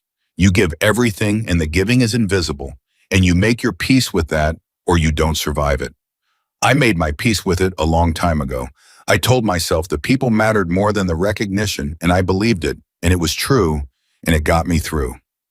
She turned her head to look at him. But I'll tell you something, I've never told anybody, Major, and I'm only telling you because I nearly died last night, and it's made me honest. There's a cost to being invisible that nobody warns you about. It's not that you want the medals. I don't care about medals. It's that after enough years of it, you start to wonder whether you're real. Whether the good you did actually happened if nobody knows it happened. Whether you exist at all outside of your own head. Harrison didn't say anything. He understood that he was being trusted with something, and that the right response to being trusted was to stay quiet and let it be said. And then last night it happened, Evelyn continued, and this morning a sergeant named Ruiz stood at the foot of this bed and told me that 14 men are going to say my name to their kids someday. And I've saved a lot of people, Major. More than 14. A lot more. But that's the first time anyone ever stood in front of me and told me my name would outlive the mission. And her voice caught just slightly, and she let it the way she'd let the tear fall on the tower. I didn't know how much I needed to hear that until I heard it. 14 people who know I'm real, after a whole career of being a ghost that saves people and disappears. 14 who will remember. She stopped. That's the thing they can't classify. They can hide the missions and redact the reports and pretend I don't exist, but they can't reach into 14 men's memories and take my name back out. That's mine now. That's permanent. And it's the first permanent thing I've had in a very long time. Harrison sat with that, and when he spoke, his voice was rough. It's not 14, he said. Evelyn looked at him. It's not 14 who'll remember your name, Harrison said. It's everyone in that command tent. It's Brooks who made the call to send you and spent the whole night knowing that if it went wrong, it was on him, and it didn't go wrong because of you. It's Callahan, that young radio operator, who kept your channel open and cried like a baby when the pilot said you were alive, and who is going to tell the story of Echo 7 for the rest of his career, whether the Corps lets him or not. It's the medevac pilot who told me he's pulled a lot of people off, a lot of bad places, and never once pulled one who waved him off her own rescue so he wouldn't land in a hot spot. And who is going to tell that story too? It's Ruiz and Boyd and Ramirez and Hollis and Delgado and every man in that unit. And it's me. He met her eyes. It's me, Captain. 18 years I've been in this Corps, and I've watched a lot of soldiers do a lot of brave things. And I have never seen anything like what you did last night, and I am going to remember it until the day I die. So it's not 14. Do the count again. It's a whole lot more than 14. You just couldn't see all of them from where you were lying on that tower. And Evelyn Carter, who had spent a career making peace with invisibility, who had told herself that people mattered more than the recognition and been right about it and lonely about it, in equal measure looked at the proud, humbled man sitting by her bed with his hat on his knee and found that she had no words, which almost never happened to her. And the two of them sat there in a silence that had more in it than most conversations. And it was enough. The days after moved fast, the way days move when a crisis is broken and the machinery of a large organization turns to the work of processing what happened. Evelyn healed slowly at first, and then faster the way strong bodies do once they've decided to live. The unit she'd saved consolidated and stabilized, and eventually rotated back all 14. Both wounded recovering, and before they went, they did a thing that soldiers do, which was find their way 1 and 2 at a time to the recovery area to see the captain who'd pulled them off the ridge. They came shy, most of them not knowing what to say to the person who was the reason they'd be going home.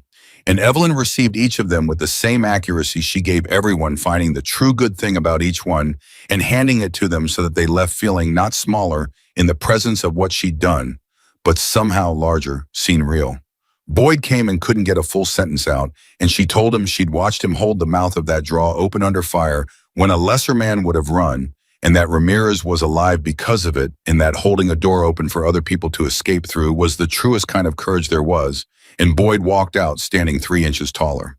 Hollis came in a wheelchair, still pale, and told her he'd made it, because his sergeant promised to drag him off the ridge personally, and Evelyn told him that a man who gives his sergeant a reason to keep that kind of promise is doing his own kind of holding on. And that surviving when it would have been easier to let go was its own act of courage, and Hollis, who'd been quietly ashamed of how badly he'd been hurt, left the room having reframed his own suffering as strength. One by one, she took the weight off all of them.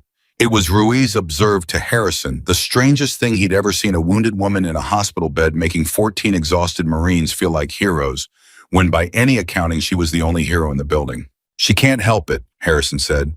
"I asked her about it. She says people are starving to be seen accurately, and that a little truth about their own worth does more good than anything else you can give them. And she just does it. To everyone. It's like breathing for her." He shook his head. "I've been thinking about it a lot, Ruiz, about what it means that the most dangerous person I've ever met is also the most generous. I don't think those two things are separate. I think they're the same thing pointed different directions. She reads people accurately.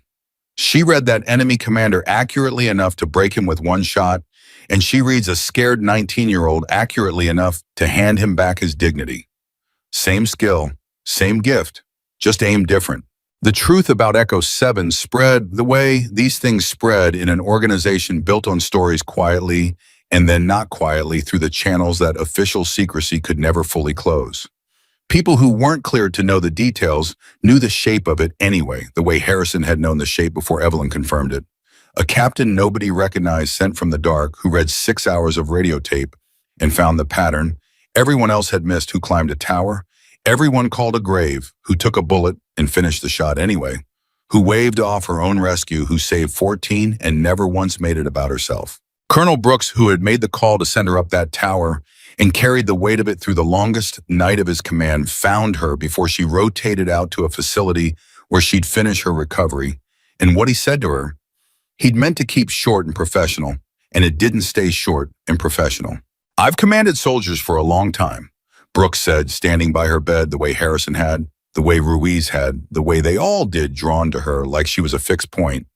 "And I've learned to be careful about how I talk about them, because words like hero get thrown around until they don't mean much. So I want to be precise with you, Captain, because I think you're a person who values precision." He paused. "You didn't win last night because you had the biggest weapon. Half the men in that valley had bigger weapons than the mind you brought to it. You didn't win because you were the bravest, though God knows you were brave. You won because you understood the battlefield when nobody else could, and then you had the discipline to act on that understanding, and then you had the will to finish the job with a bullet in you. Understanding, discipline, and will. That's what you are. Those are rarer than courage. Courage is common. What you have is not." Evelyn received it the way she received everything, with a kind of grave attention that made the person speaking feel heard. "Thank you, Colonel," she said. That means a great deal coming from you. You carried the risk of me all night. If I'd been wrong, it would have been on you. I know that. And you sent me anyway on the strength of a read you couldn't verify because you decided to trust the person over the safe choice. That took its own kind of courage. So we understand each other, I think.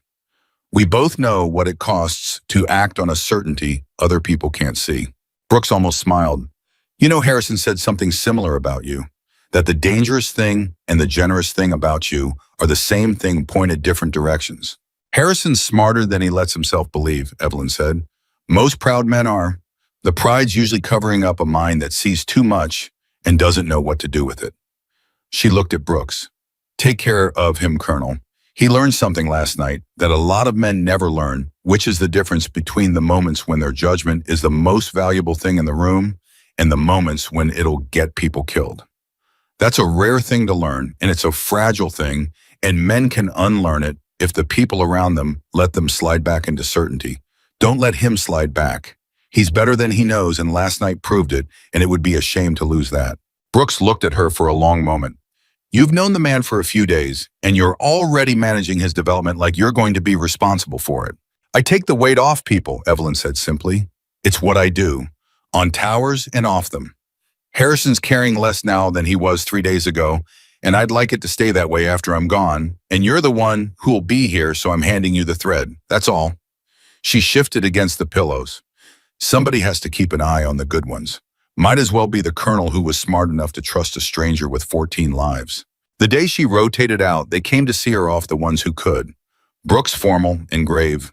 Callahan, the young radio operator, who couldn't quite meet her eyes at first, because the last time he'd been near her voice, he'd been crying into a handset, begging her to hold on. And Evelyn made it easy for him.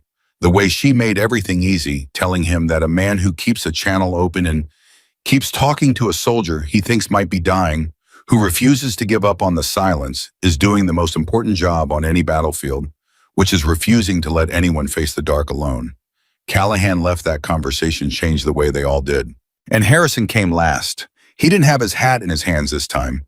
He'd said the thing he needed to say, and he'd heard the thing he needed to hear, and what was left between them was simpler and cleaner than an apology. "So this is it," he said. "Echo 7 disappears back into the classified dark, and the rest of us are left telling a story nobody's allowed to fully believe." "That's the job," Evelyn said. "You know that now." "I know it now." He looked at her. "For what it's worth, Captain, I've decided I'm going to be a problem about it. The believing part. I know the missions are classified and the reports are redacted, and officially you're a ghost. But I'm going to spend the rest of my career telling young officers about the night a captain nobody recognized walked into my tent and made me eat every certain word I'd ever said. I can't tell them the details. But I can tell them the lesson. Never look at a soldier and think you know what they can do based on how they look walking through the flap. I learned that the hard way, and I'm going to make sure it costs them less than it almost cost me." Evelyn smiled, and it was a real one. Unguarded, the smile of a woman who has spent a career invisible and is for once being seen and remembered on purpose. "That's a good use of it," she said. "Better than a medal. A lesson that keeps getting taught outlives the person who taught it. You do that, Major, and you'll have made me more permanent than any commendation ever could." She held out her good hand. "Take care of yourself, and take care of them. That's the whole job in the end. Everything else is just details." Harrison took her hand, and this time there was no war behind his eyes, no doubt. No reconstruction of a proud man's certainty, just the clean respect of one soldier for another. "It was an honor, Captain Carter," he said. "The genuine kind. The kind I'll be measuring myself against for the rest of my life." And Evelyn, on Carter Echo 7, she said the ghost who saved people and disappeared went back into the classified dark she'd come from carrying with her, the one thing they hadn't been able to redact.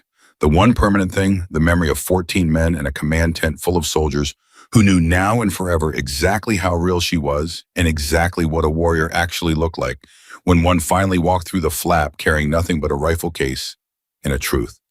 The story of Echo 7 should have ended there in the classified dark the way all her stories ended.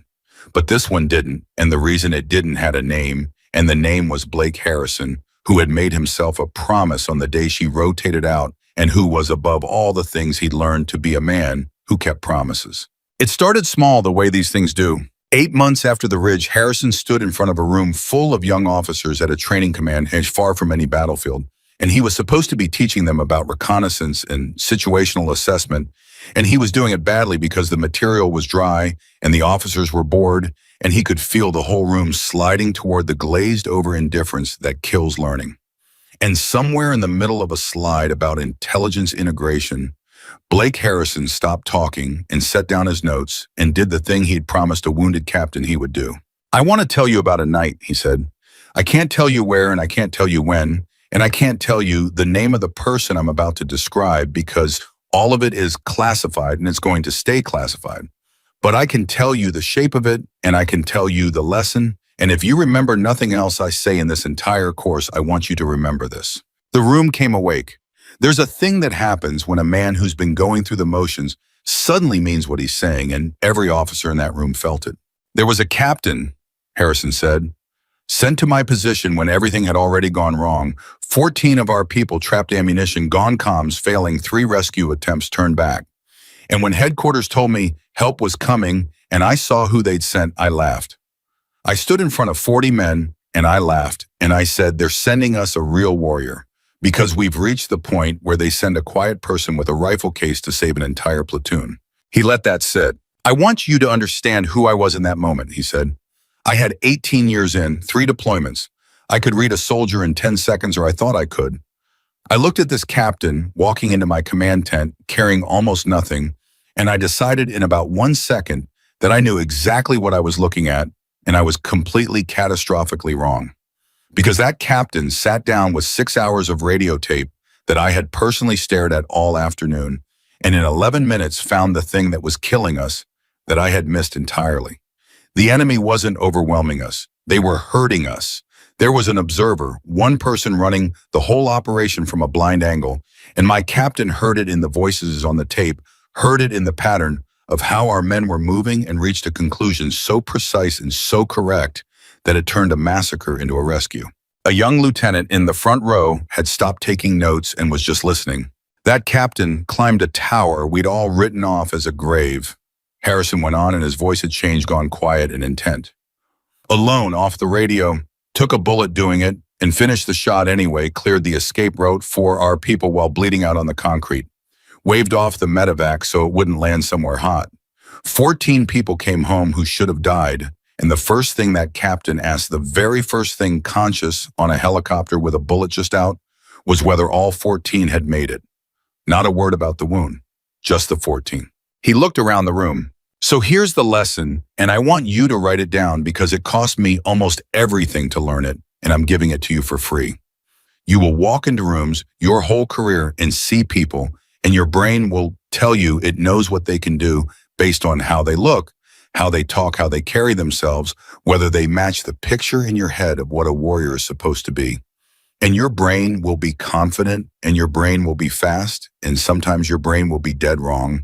And the cost of being wrong will not be paid by you. It will be paid by the people who don't, because you trusted a first impression over a proven capability. The most dangerous soldier I ever served with walked into my tent looking like the last person you'd send to save a platoon. I almost sent that captain away. If I had 14 people would be dead, and I would have killed them with nothing but my own certainty. The room was silent. Never, Harrison said. Look at a soldier and think you know what they're worth based on what they look like walking through the door. That's the lesson. That's the whole lesson. Now let's get back to intelligence integration, and I want you to think about it differently than you did 5 minutes ago. That was the first time he told it. It was not the last. Word of the way Harrison taught reached Colonel Brooks, who by then had a command of his own, and Brooks did a thing that surprised even him. He'd carried Evelyn's parting request all those months, the thing she'd handed him, about keeping an eye on Harrison, about not letting a good man slide back into the certainty that had almost cost him 14 lives. And when Brooks heard how Harrison was teaching, he understood that the thread she'd handed him had held that Harrison hadn't slid back, that if anything, he'd built his whole late career around the lesson. And Brooks felt something he didn't often feel, which was that a thing had come out right all the way things almost never did in this business. He wrote it up. Not the classified parts, those stayed buried, but the lesson, the shape of it, the way a decorated major had learned humility from a soldier he'd mocked, and turned that humility into a teaching that was now reshaping how young officers thought about judgment. He wrote it up, and he sent it up the chain, and he framed it exactly the way Evelyn had framed it to him in the recovery area, that a lesson which keeps getting taught outlives the person who taught it, and that if the Corps couldn't recognize Echo 7 directly, it could at least recognize what she'd made of Blake Harrison and let that stand as a kind of permanent record that officialdom couldn't redact. 2 years after the Ridge, in a facility whose location she still couldn't disclose, Evelyn Carter received a visitor. She'd healed, of course. The arm had come back, mostly with a stiffness that showed up in cold weather, and a scar she never bothered to hide. She was still doing the work, still being the person they sent when the normal answers ran out, still disappearing into the classified dark and coming back out of it, still invisible in the way she'd made her peace with a long time ago. But something had changed since the Ridge, something small and permanent, which was that on the hardest nights when the loneliness of the invisible work pressed down hardest, and she found herself wondering again whether she was real, whether the good she did had actually happened, she had 14 names to reach for. And more than 14, she had a command tent full of them.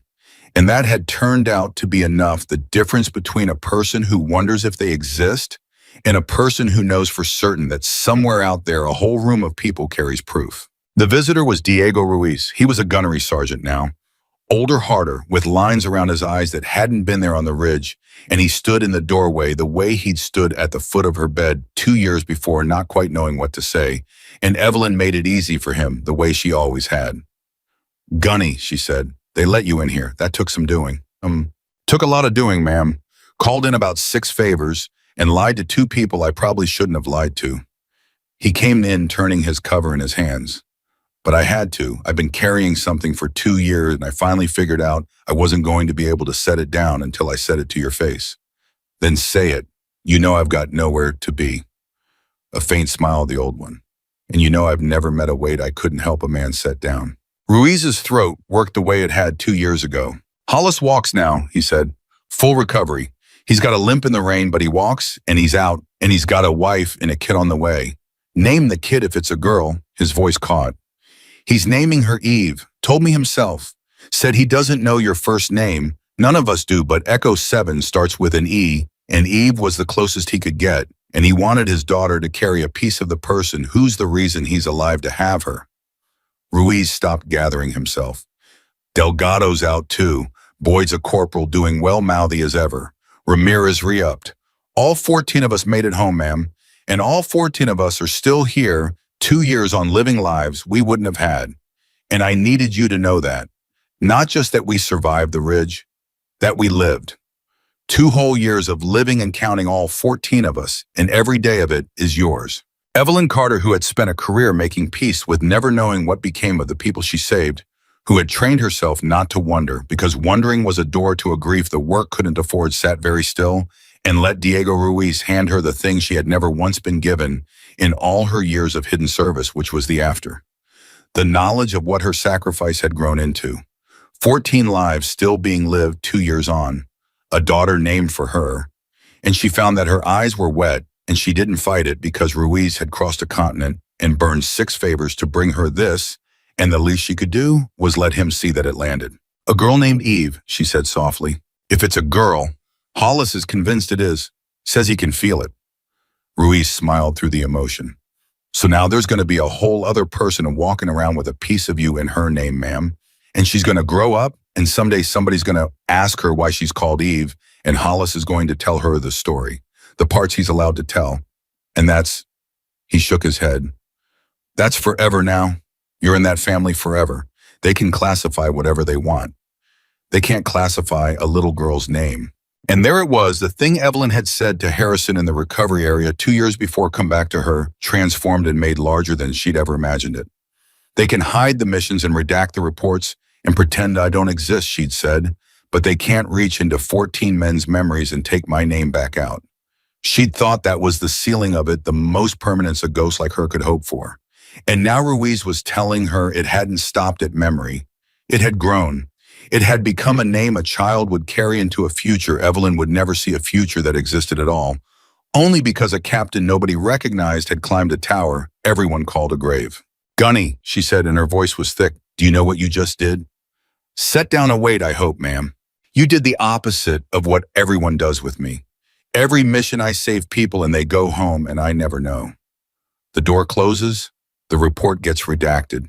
And I've told myself for 20 years that it doesn't matter, that the people matter more than knowing what became of them. And it's true, it is true, but it's also the loneliest true thing in the world. And she pressed the heel of her good hand against her eyes for a moment. You just opened the door back up.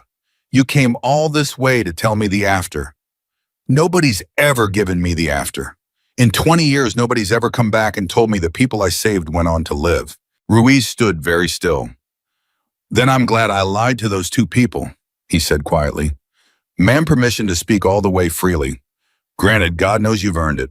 On the ridge in that hole, when Base told me one person was coming to save us, I didn't believe it.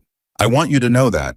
I told my men to hold, and I vouched for you because Harrison vouched for you, but in my own heart, I thought we were dead. I thought Base was telling us a story to keep us fighting, and I decided I'd rather die fighting on a lie than give up on the truth. That's where I was." His voice was steady now, the emotion channeled into something clear and hard. And then the shot came. From that tower. From exactly where Base said it would come, exactly where those people swore nobody would be. And I felt the whole battle change in a single second, felt the thing that had been squeezing us for 6 hours just come apart. And I understood right then, flat on my belly in that hole, that the story was true. That there really was one person up there, and that one person had just done what 3 rescue attempts in a whole command staff couldn't. And I have spent 2 years, ma'am, trying to understand how one person does that. And I finally figured it out, and that's the other thing I came to tell you. Tell me. You didn't save us with the rifle, Ruiz said. The rifle was the last 5%. You saved us in the command tent in 11 minutes with a headset and a map when you heard something in our voices that told you the truth about what was happening to us. Everybody thinks the shot saved us. The shot didn't save us, ma'am. Understanding saved us. You understood us better than we understood ourselves. You heard Sergeant, you heard the man on the radio stop in the middle of a sentence because he felt eyes on the back of his neck, and everyone else wrote it off his nerves, and you heard the truth in it. That's what saved us, not the 50 caliber. The listening. He met her eyes. And I've carried that for 2 years, and I've tried to be a leader who listens hard enough to hear the truth in his people's voices, and I've gotten better at it. And every Marine under Menani is better off, because 2 years ago, a captain listened to my voice on a tape and heard something worth climbing a tower for. So that's the last thing. You didn't just save 14 lives. You changed the way I lead, and that means you've touched every man who's ever going to serve under me and every man who serves under them. It doesn't stop at 14, ma'am. It was never going to stop at 14. Evelyn Carter looked at the gunnery sergeant standing in her doorway, and she understood that he had just handed her the thing that Harrison had tried to hand her 2 years before, and she hadn't fully been able to receive, because 2 years before she'd still been thinking in terms of the 14. Harrison had told her it wasn't 14, it was the whole command tent. It was warmer than she could see from the tower. And now Ruiz was telling her it wasn't even that it had never been a number at all. That the things she'd done on the ridge had gone out into the world like a stone into water, and the ripples had not stopped and would not stop, would keep moving through every Marine Ruiz ever led and every Marine they ever led out and out. A widening ring of consequence from one captain who listened to a tape and heard the truth. You know, she said it finally, I told a major 2 years ago that people are starving to be seen accurately. That you tell a person the true good thing about themselves that nobody else bothered to notice, and you've done more for them than a medal. I've spent my whole career doing that for other people, taking the weight off, handing them back their own worth. She looked at Ruiz, and in all that time, nobody ever did it for me, until the ridge, until a sergeant stood at the foot of my bed and told me 14 men would say my name to their kids. And now you've come back 2 years later and told me it never stopped at 14, that it went out into the world and kept going. Her voice was steady, but there was something enormous underneath it. You just did for me what I've spent 20 years doing for everyone else. You saw me accurately, and you told me the true thing, and you have no idea, Gunny, no idea in the world, what that's worth to a person who spent 2 decades being invisible. Ruiz came the rest of the way into the room, and he did a thing that no rank structure quite has a protocol for, which was that he came to attention in front of a wounded captain in a bed, sharp and full and formal, the salute of a man honoring not a rank, but a person, and he held it. Ma'am, he said, on behalf of 14 Marines, one of whom is naming his daughter after you, and every Marine who'll ever serve under any of us, and every life that fans out from the 14 you pulled off that ridge, thank you. For understanding us when nobody else could. For climbing a tower everybody called a grave. For finishing the shot with the bullet in you, for waving off your own rescue so nobody else would get hurt. And for being, when you walked into that command tent carrying nothing but a rifle case and a truth, exactly the warrior we needed, even though not one person in that tent had the sense to see it. It was the honor of my life to be one of the 14, and I will carry your name, and I will teach your lesson until the day I die. And Evelyn Carter, Echo 7, the ghost who saved people and disappeared, the invisible captain who had made her peace with never knowing the after, sat in her bed with 2 years of hidden loneliness, finally fully answered, and returned the salute of the sergeant she had saved, and the two of them held it. And the moment did not need words, because everything that mattered had already been said. The story spread in the end as far as a classified story can spread which is further than the people who classify things ever expect.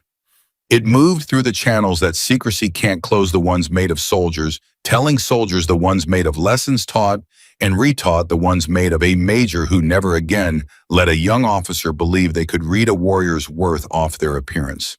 It moved through a gunnery sergeant who led by listening, and through every Marine he ever led.